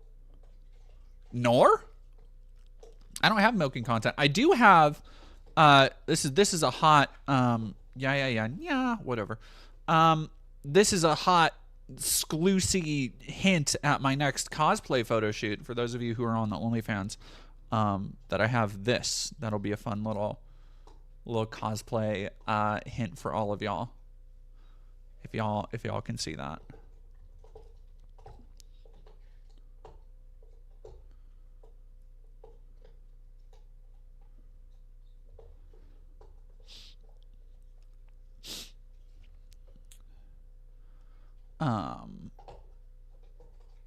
Shigo, no, it's an emerald.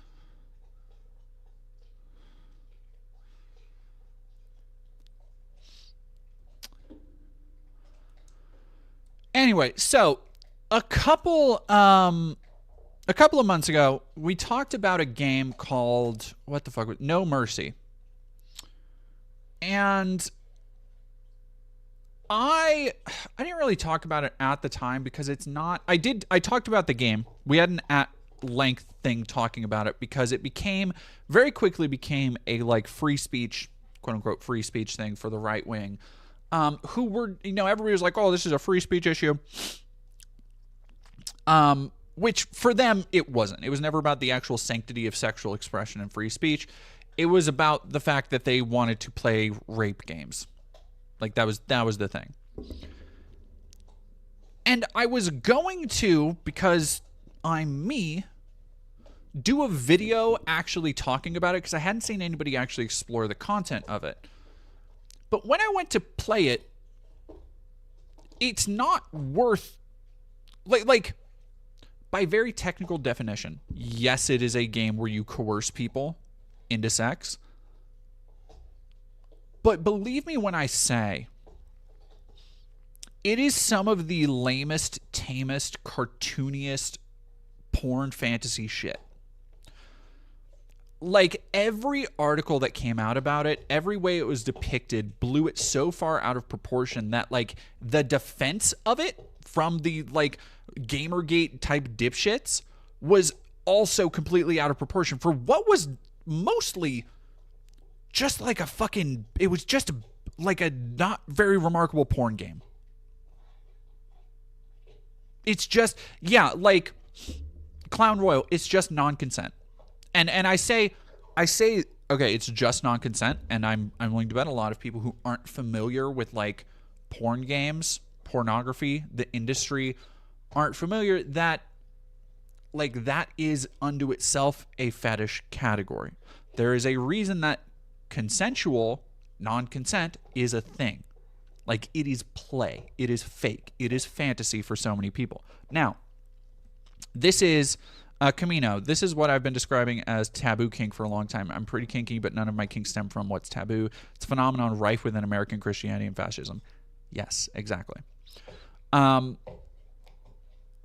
Yeah, consensual and non-consent is one of the most prevalent fantasies. What we were just talking about, by the way, what we were just talking about with the stuff that socially is deemed ooh, this is just forbidden, and that just gets a lot of people hotter.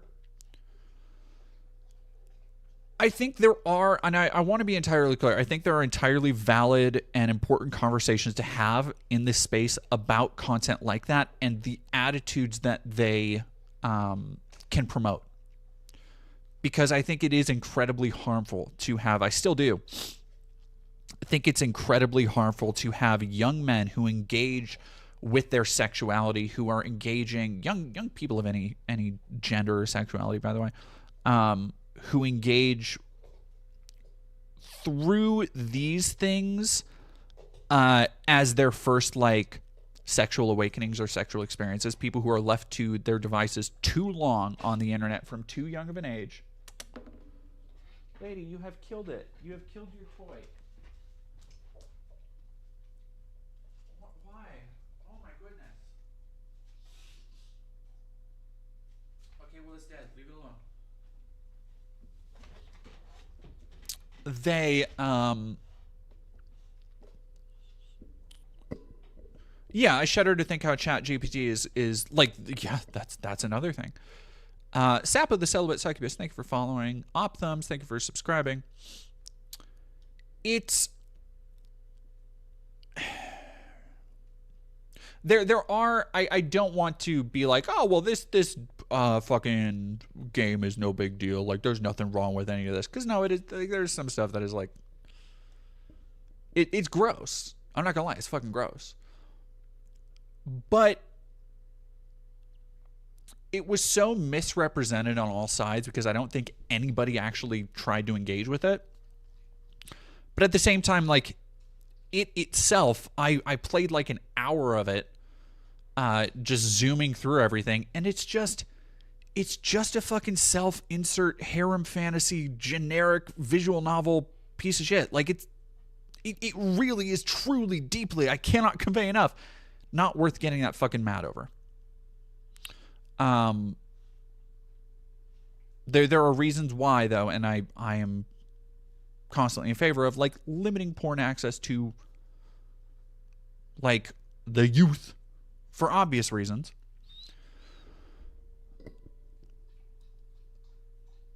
But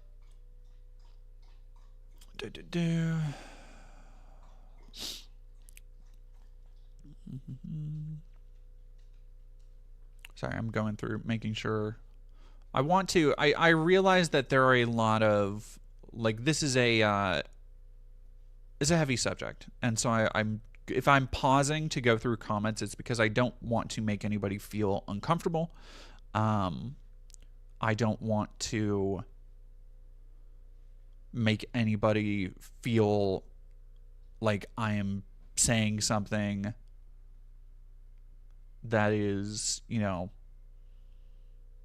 unacceptable, or I am talking about something that I am not.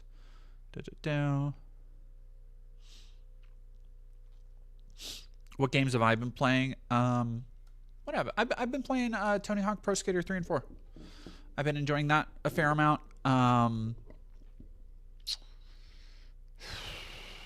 been watching a partner play a lot of Baldur's Gate 3, and they just got started playing Avowed, a decent amount of Avowed. Yeah, I want to get back to Kiwi TP. I want to get back to both of those, Expedition 33 and Oblivion. I don't know. I've been kind of just meandering around. I don't have a lot of time to like sit down and play games. I really wanted to do a stream this last Sunday, but I've been taking care of somebody medically, so I wasn't able to.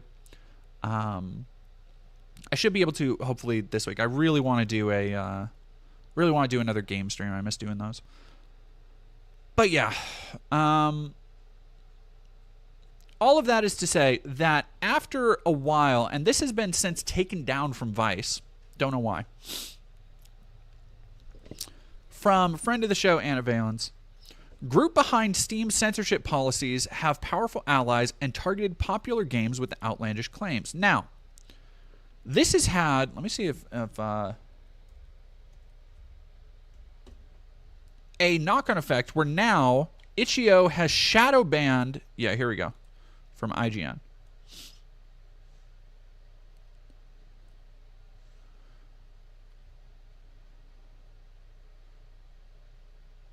Yeah, Avowed, Mason Gallioth, Avowed really fucking came and went.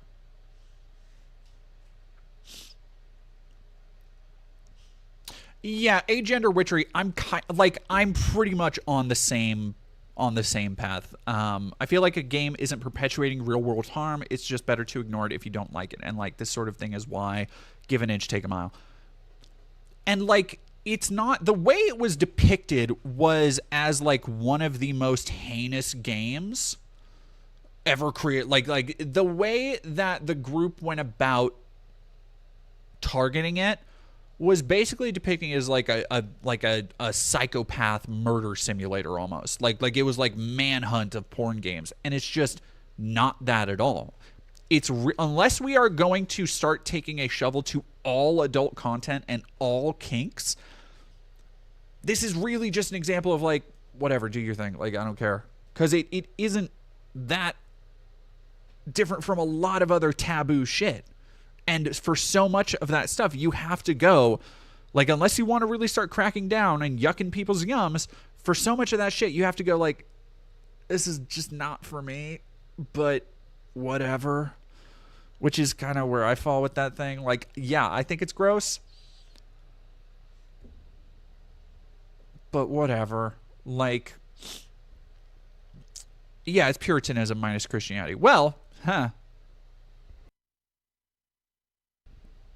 1558, the game we were talking about, God, what was it called?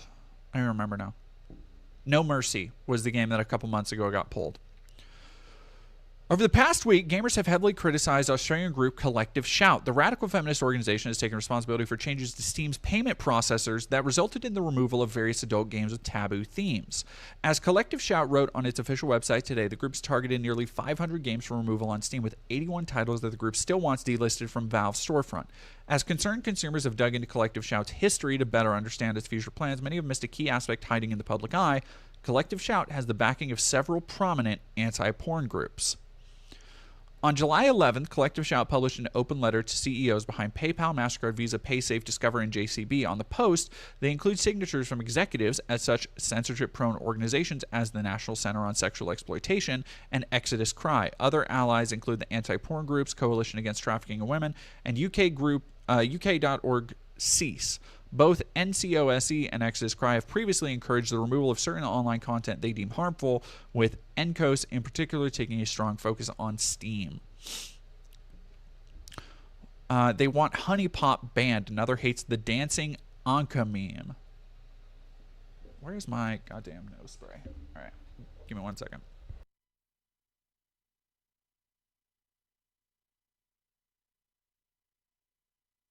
All right. In 2018, they targeted a series of visual novels on Steam, briefly threatening the removal of these titles on Valve's digital storefront. Steam, there we go. Steam ultimately reversed its decision to ban these games, instead opening the door to adult content on the platform. Since then, they've repeatedly mentioned Steam in various articles, almost as if the anti-porn organization has been waiting for an opportunity to go viral with a censorship campaign against the platform. They play a pivotal role in pressuring American payment processors to change their policies. Blah, blah, blah. Honey Pop is a game available on Steam. Quote, Honey Pop is a game available on Steam, a popular gaming platform that sells and distributes thousands of video games for all sorts of systems, including the PC, Mac, mobile devices, and more. Wrote on its website in 2020, quote, Steam must be held accountable for not only allowing this game to be on their platform, but for not providing proficient parental controls and safety features to make sure games of the nature are found by especially vulnerable children. I am not aware of what Honey Pop is. Is it a hentai game? I was under the impression it was just like a mobile game, right? Or is it like a fucking puzzle game?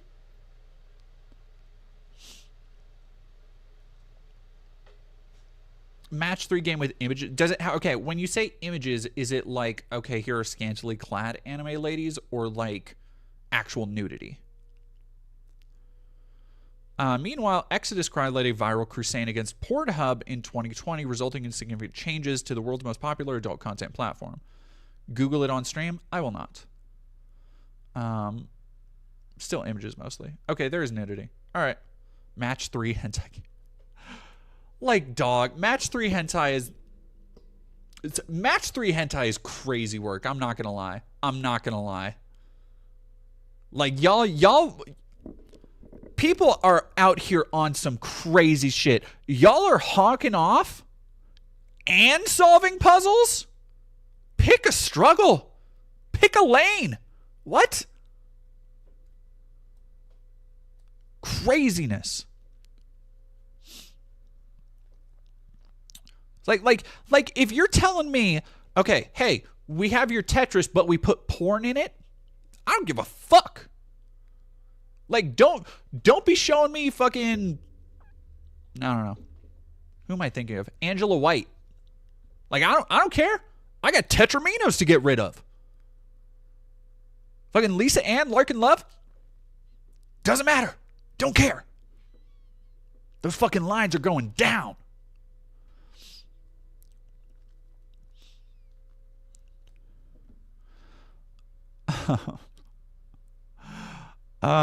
The article proceeded. Okay, in 2022, Exodus Cry argued in a news post that searches for video games, Fortnite, and Pokemon lead children to graphic sexual content. The article proceeded to criticize the viral Animal Crossing Anka Zone NSFW dancing meme for using a character from a popular children's game. Oh boy, do they know about Rule 34? Don't tell them about Rule 34. Don't tell them about Rule 34.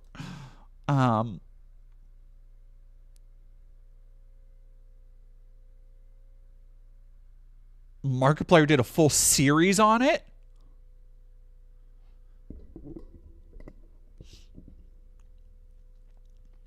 Veggie Tanuki. See, that's how I know. That's how I know you're a real freak. That's how I know. Monty the Ogre, you too. I see you. I see you.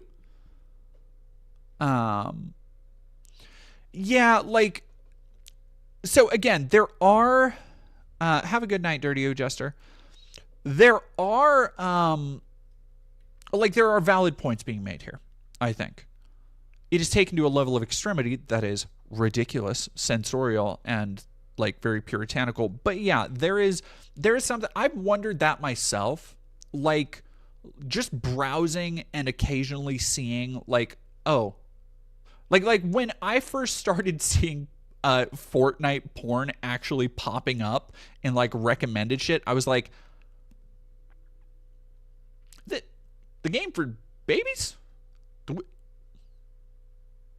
are we doing here? And it occurred to me that, like, there are going to be, just like there are people who, you know, they had their first sexual awakenings, which I think to a certain extent is normal for, like, cartoon characters. But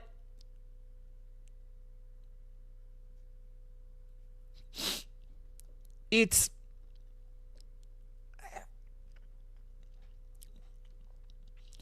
I think the proliferation of that content isn't helpful. The fact that it is so easy for if a dumb 12, 13-year-old types in fucking, you know, Fortnite, I don't know what the characters are named in Fortnite girl boobs or whatever, and they're not just gonna, like, there is a level of severity that I think has been embraced too much, that kids no longer look up porn, or kids no longer like back in the day. And I hate to sound like a creepy old man about this, but like there is a difference between somebody who is not experienced in sex, who is having a sexual awakening, who is, you know, hormones are raging and they are just like coming into all these new feelings and experiences. There's a difference between somebody at that age finding, you know, the classic an old porn magazine in the woods, or in my case, I did find old like 90s porn mags in an abandoned house. This is true. And it is like, it's just naked ladies. Like, it's not, there's not even any penetration or anything. It's just naked ladies. There is a difference between that, which, yes, is selling a fantasy of what actual, like, women look like, what people look like in sexual situations. It is exaggerated, for sure. But there is a massive difference between somebody's like rudimentary sexual urges being met with that content versus like, you know, whatever insane shit where they have, okay, again, I have friends who are sex workers who are a little bit of freaks. And so sometimes on my Twitter account, I have to watch, like, here's these Marvel Rivals models of Psylocke being used as basically a fucking, how do I even, a sleeve for Venom. Let's say that. And it's like when I think about that stuff, I'm like as an adult who's able to separate fantasy from reality, like if that's your thing, whatever, who cares? But then you think about the kids who that will be their first experience or things like that. Again, we were talking about algorithms and being driven down pathways earlier. I do think that thing is harmful in ways that we can't quite grasp yet. And I think we are seeing, like right now, I think there is a reactionary undercurrent that is a result of now a generation of predominantly young men who have been raised up with hyper-sexualized images that have been sold to them of what sex and sexual interaction with women looks like. The amount of abuse stories I've heard from people who, like, the amount of times I've had friends who are like, God, yeah, no, this guy was an asshole to me. And like, because guys, their idea of sex is entirely informed by porn and not actually like human interaction and engagement. And because of the severity of those algorithms, their idea of sex and the things that get them off are like heavy shit that they don't ask consent for, because guess what? They're not seeing that in the video. Like the amount of young men who are coming and then they get these ideas in their head and then they blame the porn instead of the shit that they've internalized. Ugh. It's just, it's very frustrating, and it is forming a cycle now. So like all of that is to say, there are some valid points here. But the solution is not to ban all expressions of sexuality over it. Yeah. Exactly. Yeah. Victor Stevens, porn is a very paradoxical issue that requires a lot of nuance. Yeah. No, it is. There are so many different tangents to it, and especially in this era where it's been decentralized from, like back in the day, it was just like, you know, here were the porn production companies. And if it wasn't like being sold on a sketchy DVD behind a bead curtain at your local store, then it was like on some 9mm shit. And now, you know, anybody trying to pay off a little bit of college debt or you know, pay their car insurance can just post a picture of hog or, you know, like anything and get a little bit of extra money on OnlyFans. Not that I would know anything about that.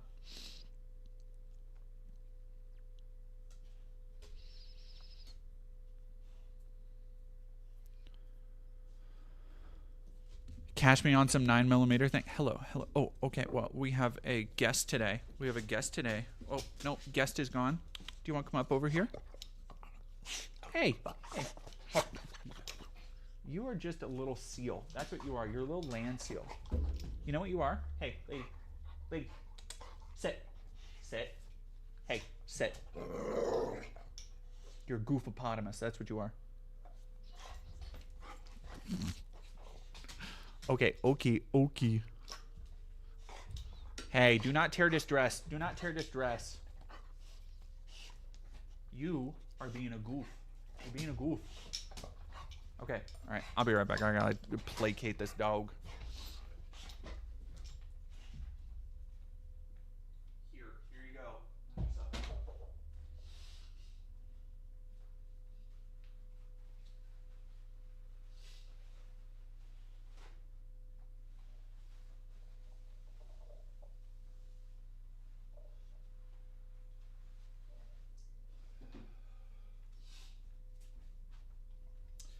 think maybe it's just, I think there is a there's an aspect of my attitude towards sexuality and porn that I think is definitely informed by my like more libertarian leanings, especially growing up, where I've always had this kind of steadfast conviction, like, you know, do whatever you want as long as nobody's underage and nobody's getting actually hurt. Whatever. Like, get as freaky as you want. If it's all above board, everybody consents, via con Dios. And I think that, like, my biggest thing is that people are going, and people, you know, so many people out there like Matt Walsh and all these Christian nationalists and, you know, theocratic fascists, want to outlaw this stuff because, oh, it's so evil and decadent and degrading and all this shit. The problem is that people are gonna do it no matter what. Because guess what? People are gonna be fucking horny. Like, and I'm not saying like the youth, I'm saying as adults, people are going to be horny. People are going to make porn. People are going to have sex parties. People are going to fucking take pictures of themselves and send it to their lovers. Like, that shit is just going to fucking happen because it's such a massive part of the human experience and human interaction. And people like that. It's a good escape from a lot of shit. The problem is, and this is a big thing that the current documentary I'm working on really centers around, is that there are so few guardrails to help and defend and protect the people actually making it. And the more you try and criminalize, the more you try and censor all of these things, the more people are going to go to extreme lengths, and the more extreme lengths they're going to go to, the more people will inevitably get hurt. And not only will people get hurt, less people will hear about it. Because as it becomes more of this socially stigmatized thing, as it becomes like, you know, as people like Russell Vought and the Project 2025 dorks want it to be like criminal to take part in these things,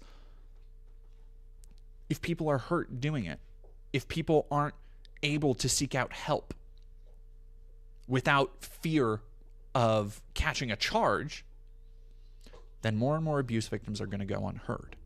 And these are the problems that you need to pay attention to in the industry, so to speak. Anyway, Fight Now Hobbit, thank you for tier 1 for 5 months. Howdy DD, I just got in from work. What did I miss? Lots of stuff. Segue Salad, thank you for another $4.99. I was exposed to bondage / kidnapping porn at 9. Huh?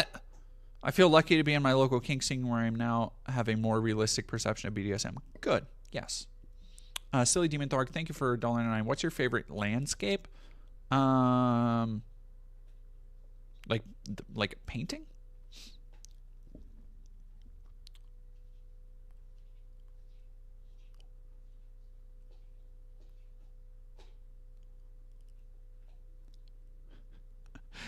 Juno tier, if they ban porn, we'll make the porn moonshine that makes you blind. That reminds me of one of my favorite jokes. My dad said, if you keep masturbating, you're going to go blind. I said, Dad, I'm over here. Still good. All right, here we go.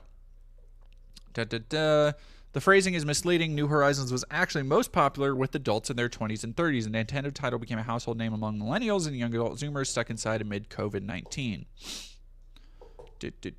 Yesterday, Vice requested specific details from Collective Shout on Steam games that, per the organization, depict child abuse. As of yet, the group has not clarified it.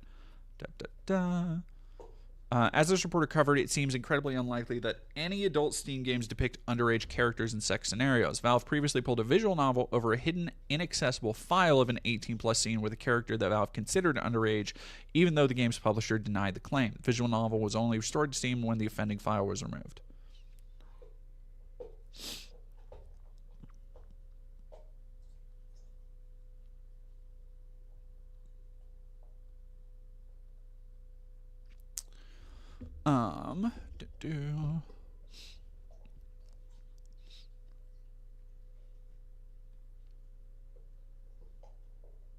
BB Vance, Pornhub is gone in my state. You must be on that. You must be on that Texas shit. I was fucking shocked when I went down to Texas last year to visit a partner. I was fucking shocked to find that like that is real. Like they can just do that? Awful? Heinous? What the fuck? And like, of course, I'm not gonna fucking like give my info. Halar. Georgia too? Motherfucker.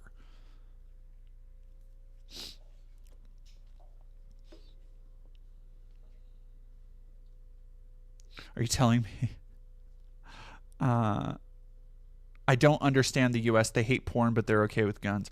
Well, you see, we are now run by evangelical psychopaths who believe that God was okay with guns, but God is not okay with watching somebody suck a dick. That is apparently that is more harmful than guns. This is also a country where mass shootings happen regularly, and like people are literally die.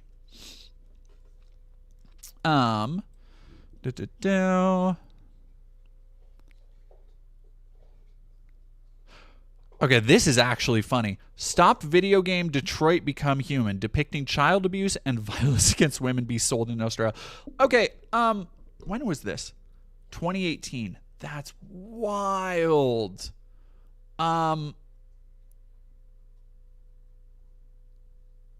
Okay. A collective shout may be targeting popular video games that depict children in scenarios where they face distress or harm, even if these depictions are intended to encourage concern and care in the player. From there, the organization may be describing these titles as featuring child abuse. That's crazy.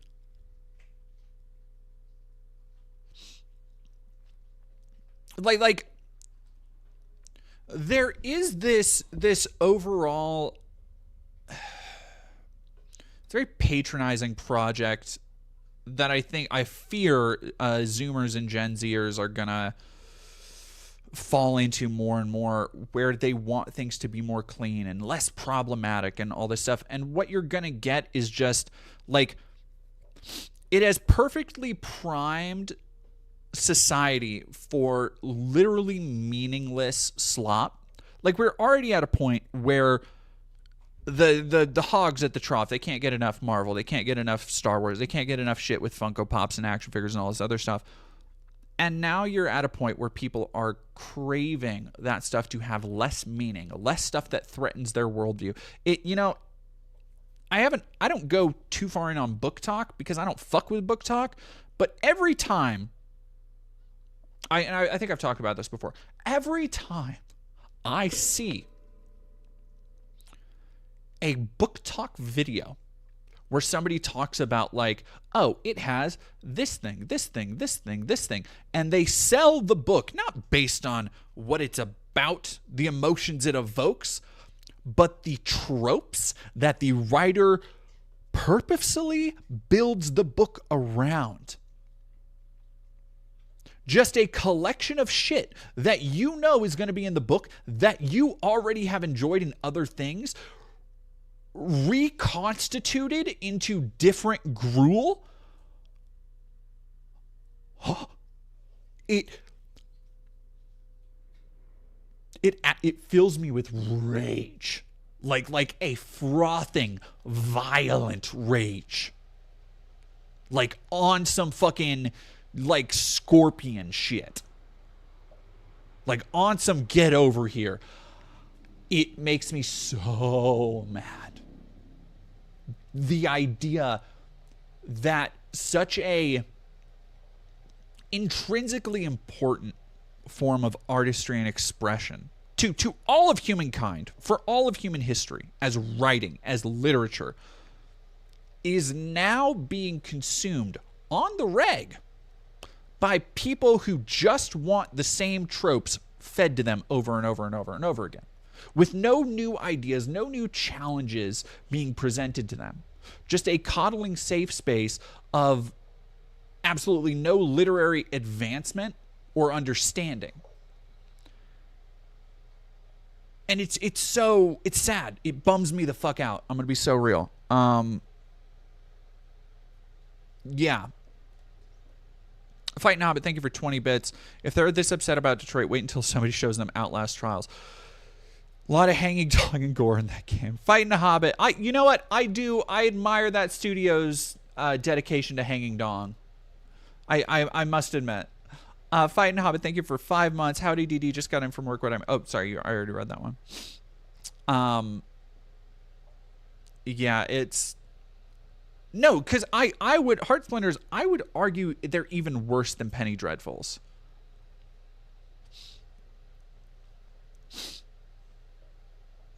Trying to fit into what they wanted was the biggest mistake I ever made. Yeah. No, it's kind of one of the reasons, and I don't think, obviously, not all modern writers and authors are like this, but it's one of the reasons that I find myself...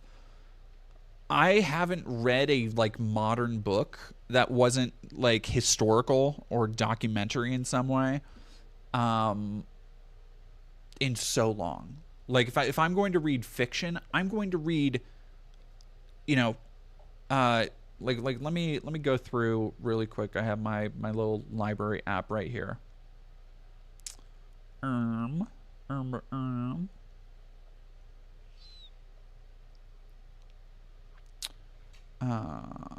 Library.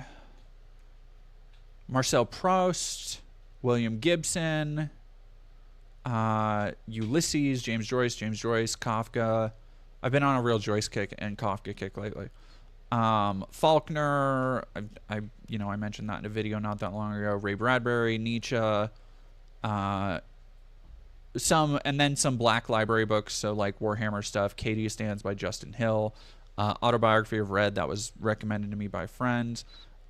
James Joyce, Dan Abnett, First and Only, that's in their Black Library book. Robert Howard, Conan stuff. Anne Rice, another classic. Anne Rice, Joseph Conrad, Tolstoy. Like, I would rather expand my horizons than stagnate in such a way. And that's, again, like, some of the books I've read this year have been the fucking Magic the Gathering books from the 90s, which, like, Brothers War, by the way, Kino, Peak, it's awesome, sorry. But that's not all I'm reading. Like, you have to fucking diversify. And that is something I wish more people... It's one of the reasons why my platform is making sure that kids have fucking media literacy classes. Warhammer mentioned my autism was activated. I need to keep reading more of them because I want to read Katia Stans. I read the first Gaunt's Ghost book by Dan Abnett. It's very well written. I don't think Ibram Gaunt is a very interesting character. And like, that was like one of the first ones that was recommended to me, and I was like, it's fine, but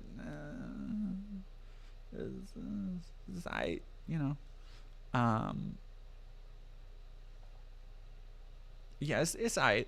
It's fine. I think so much of that book just comes down to him just walking in a room and people being like, oh, fucking, all the goddamn, what are they called? The technomechanicus and shit, just being like, oh, Ibram Gaunt, your reputation for having such a massive cock and being such a total badass precedes you. Like, it's a little, like, I realize they're kind of like role-playing games, but it's a little easy there on the fucking shit.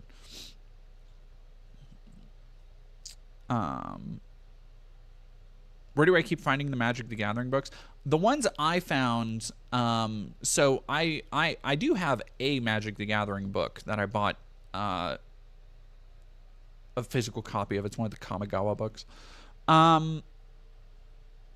The ones I found, so I highly recommend, if you are like I was, if you are working a job like security, overnight, anything, Amazon, if they let you put earpods in, the unofficial Magic the Gathering book podcast is a wonderful resource.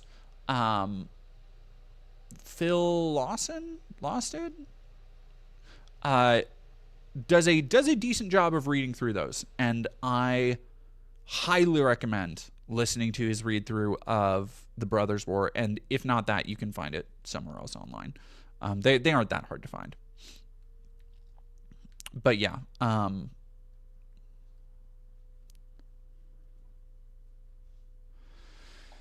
Yeah, Zetetic 6. Look, if we're talking Magic briefly, those Spider-Man cards, woof. Look, you're not going to find somebody who is as a certified lover of cards like Struggle for Project Purity. I will smack down that fucking Fallout card at any table I go to. I don't give a fuck. As a ardent Universes Beyond defender in the past, somebody who has loved some Warhammer cards. I have some Necrons in my Ashnod deck. As somebody who loves some fucking Fallout cards, Fallout decks. As somebody who thought Final Fantasy was a really fucking great set. Like, I think the Bloomborough of this year. As far as just like, no, they were cooking. They cooked here. Man.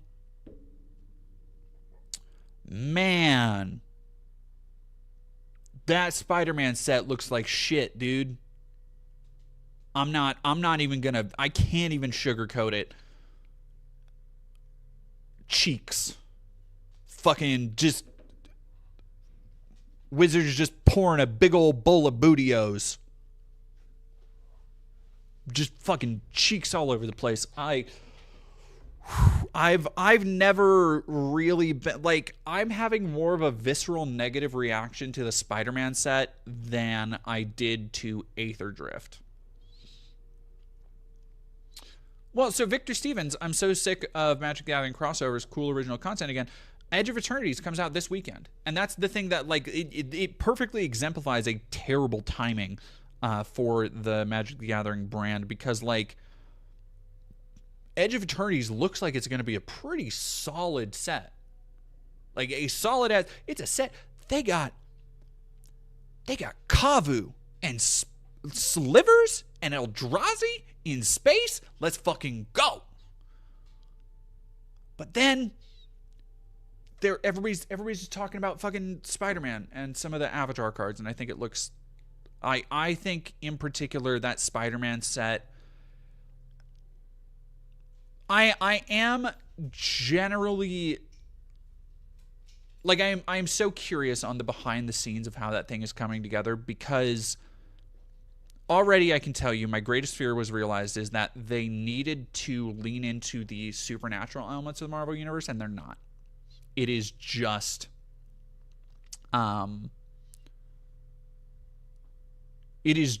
like, hey, y'all like Spider-Verse? What if you had a spider dinosaur, huh? That's fun, kids. And I was like, no, like, not really, nah. Like expanded beyond a brief secret layer where you can be like, okay, there's 5 cards, that's kind of dumb, but whatever. As a full set that is also going to be standard legal, ass, dude. It's bleak. It's so bleak.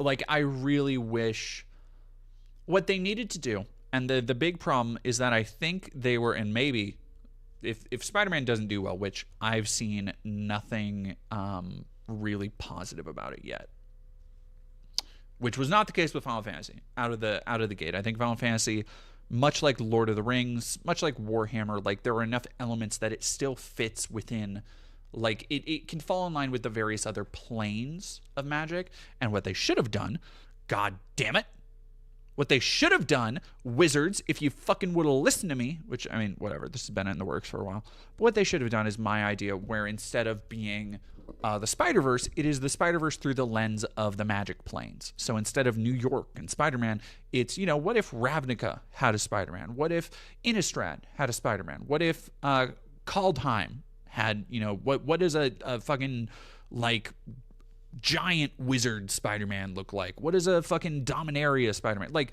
Phyrexian Spider-Man, like that kind of shit? Like, that's the good shit. And that's the stuff that I'm like, okay, you know what? That fits. nicely in both worlds. The shit where it's just like, it's an island, but it's the Brooklyn Bridge. I'm just like, fuck, man. Like, come on, dude. Where you're going to have, like, cops and shit on these cards where, like, they have... So they've already fucked it up for me because also some of my favorite shit is being depicted on it. Scream.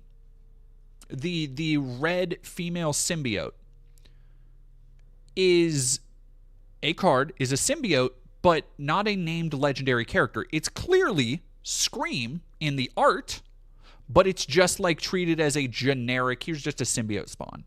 And it's like, why? What are you doing?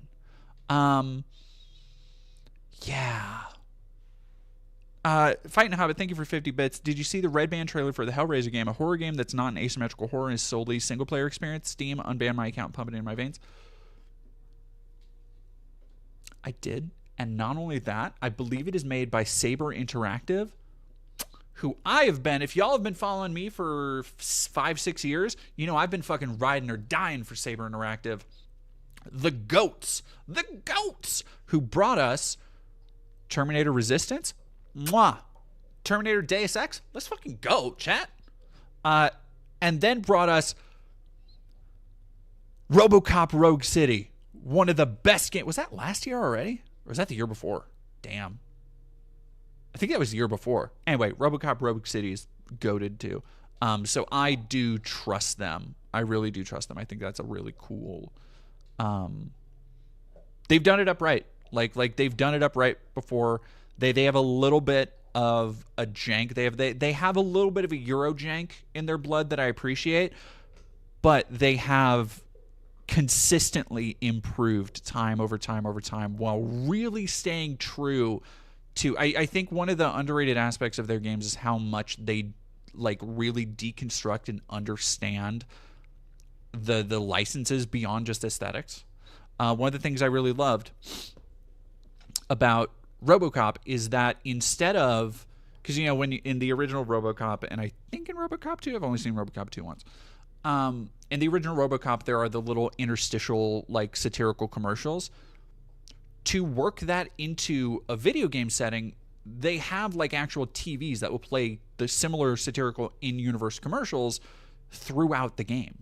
So it's like you are still seeing those in-universe commercials that are still expanding the satire of the world in these kind of silly, over-the-top ways. And it's not just all like, you know, it's not just like, oh, here's, I'll buy that for $1, that kind of shit. There is that, but like, you know, yeah, Max Payne shit actually kind of, like a little bit. But yeah, the Spider-Man shit is a fucking, I'm going to be so real, it's a fucking bummer to me. And what I think they're planning to do, and I hope the lack of success for this thing alters that, what I think they're planning to do is dividing Spider-Man, X-Men, and then like a more general Marvel set that'll be like Avengers and Defenders and all that shit. What they should have goddamn done immediately was look at like Midnight Suns. Like what they should have done, it should have been like, okay, here's the magic side of the Marvel Universe. And I'm not saying like don't have Iron Man, don't have, you know, because they have to have the big fucking marquee names. They have to have fucking, you know, Iron Man and Cap and all that shit. But like you can do all that shit and still have a story revolving around magic and other dimensions. Like there's such a rich wealth of characters that deal with that stuff. Like Ghost Rider, Blade, Morbius, Mephisto, fucking Doctor Strange. Like there's so many. And it's such a bummer to see it like just I don't think it works. And I want to like give it the kind of BOTD, but man, I don't think it's happening. Yeah.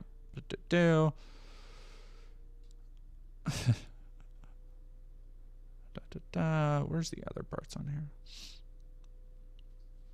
So, I'll be right back. Give me just 1 second.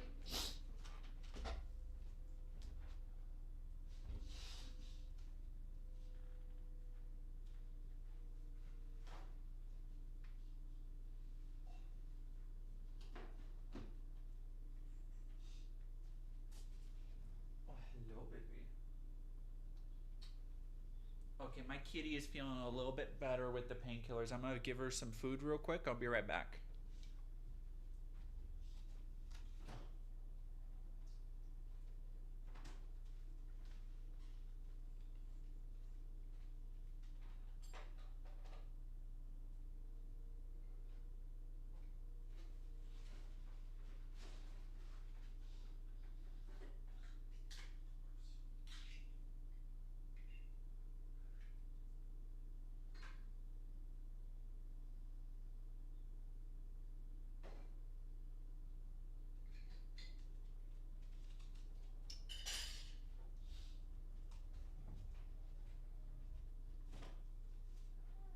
There you go, baby.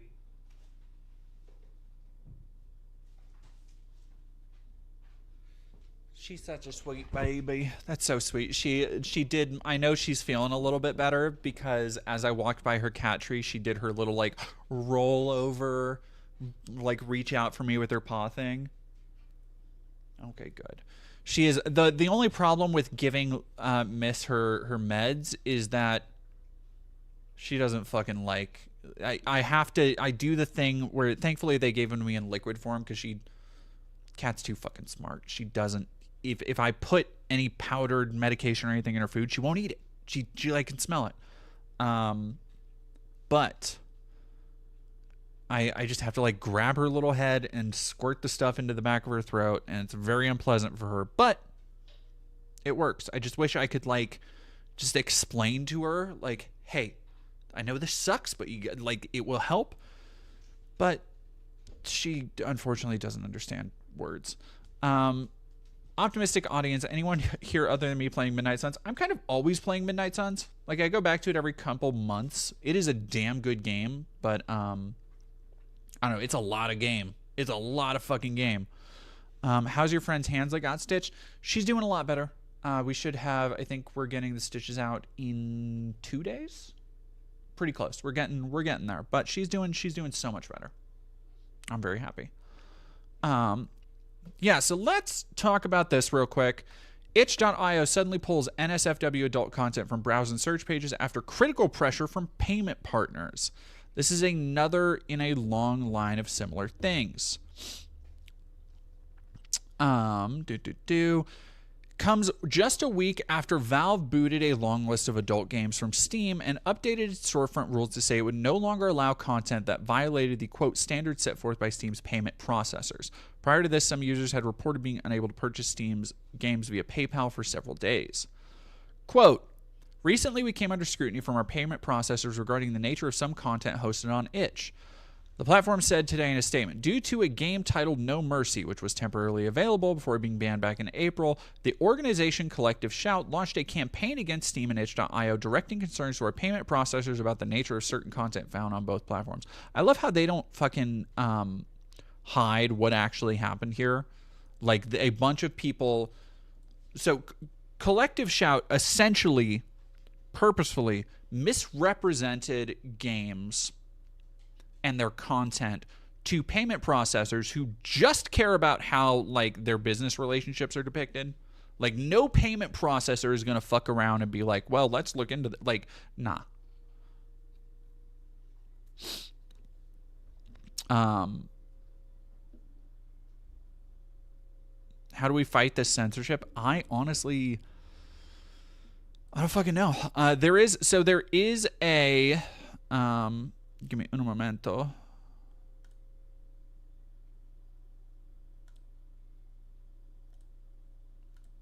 There is currently a petition on the ACLU's website that I'll talk about in a second.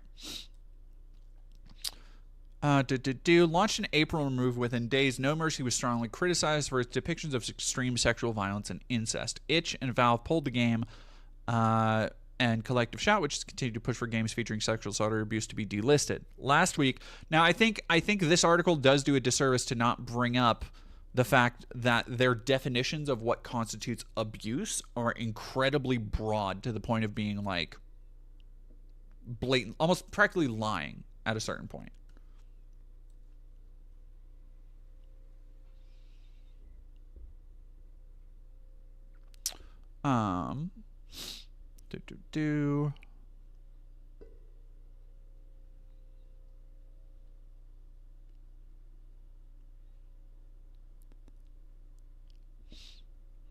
This is a critical moment for itch. The situation developed rapidly, and we had to act urgently to protect the platform's core payment infrastructure. Unfortunately, this meant it was not realistic to provide creators with advance notice, so their hands are basically tied by these fuckers.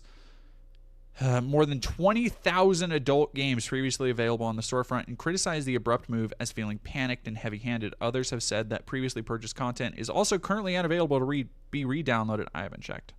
But while Steam, not that I have any content that I've bought on there that would have been affected.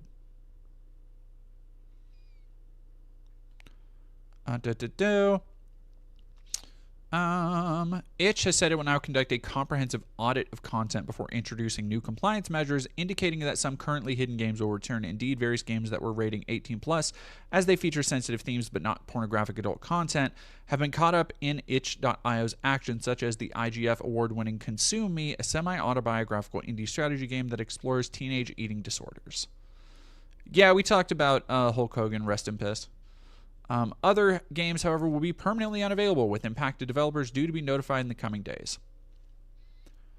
So, yeah. MasterCard, sex work is work, and your unjust policy. And this is more like somebody was saying just broadly kind of sex work.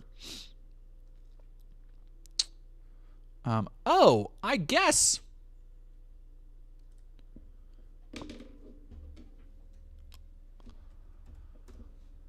I should probably check if my game was fucking delisted.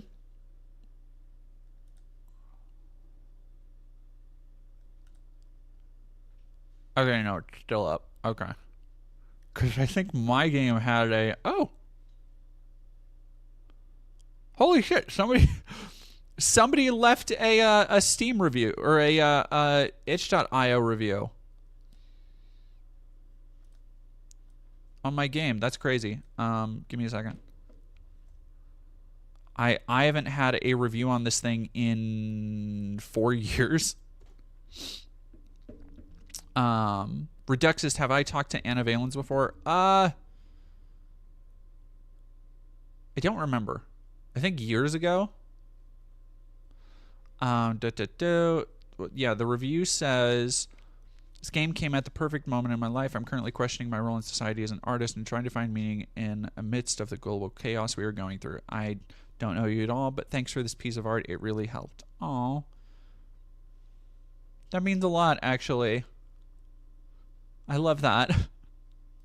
Thank you, whoever wrote that. Thank you so much. That is,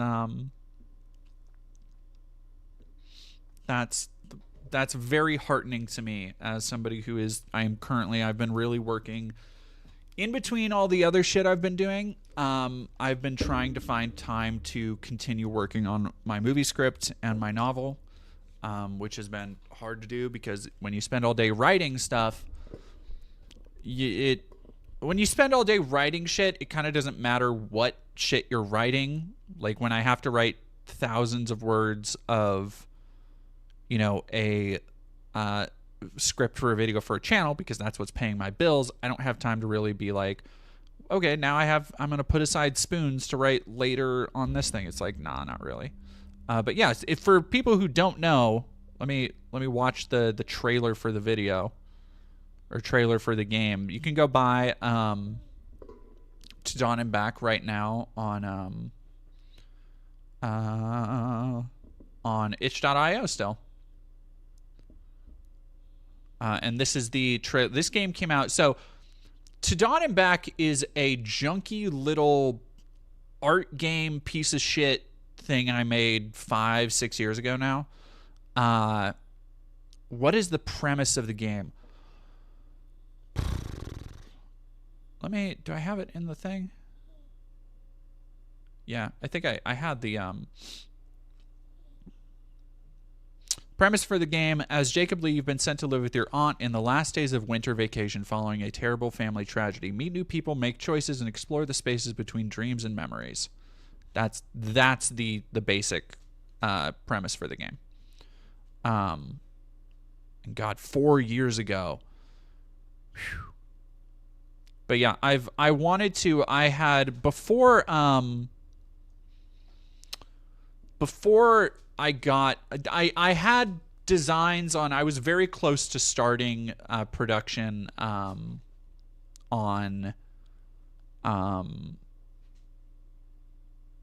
production. It would have been a one-person thing, but Homelander, hey, I was very close to starting my second game, which would have been more of a visual novel than this was. It would have been a time loop. It was called, or it would have been called, I would still like to make it one day, called Bury Me Screaming.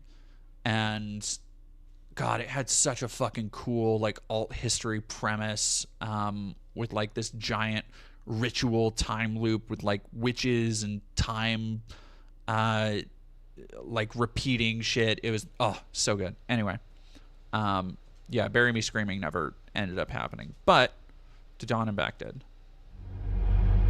And this is the trailer for that.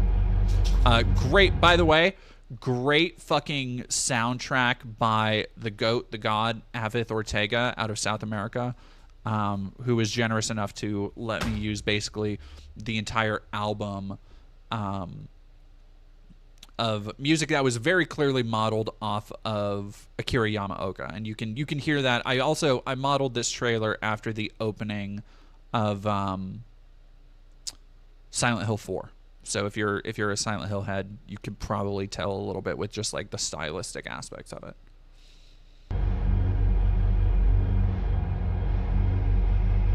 Oh, I was going by a different name then too.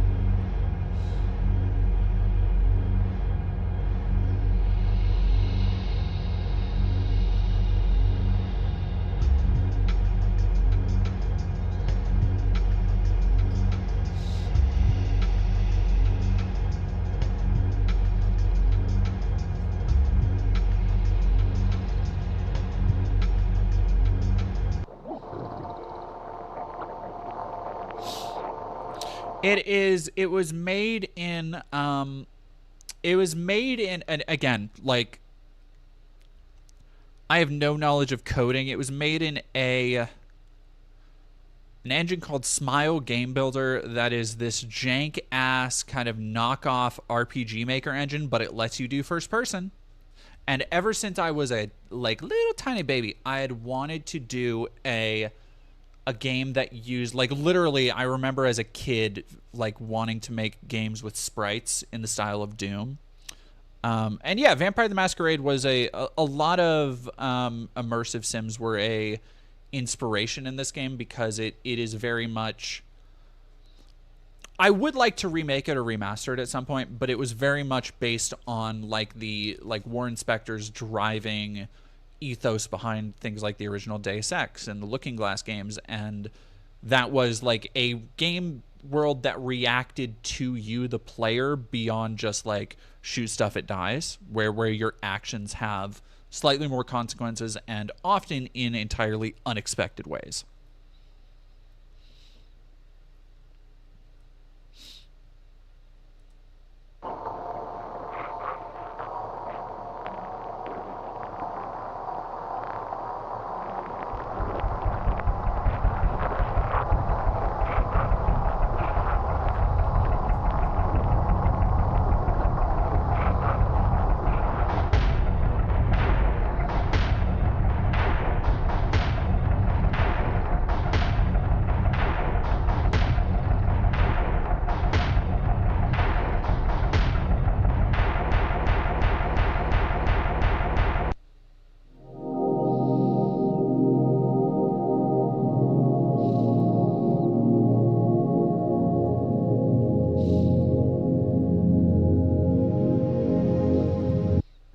So you can all go play that on itch.io. It's still up there. It's free to download, so have fun. The fucking censorship police haven't gotten to it yet. I have to get... Hello, dog. Hello, Pooch. Hello, Pupper. Hello, Pupper. I know. I will feed you in a second. Hey. Sit. Hey. Okay, no. Look at this. Look what I got here. Sit. Stay. I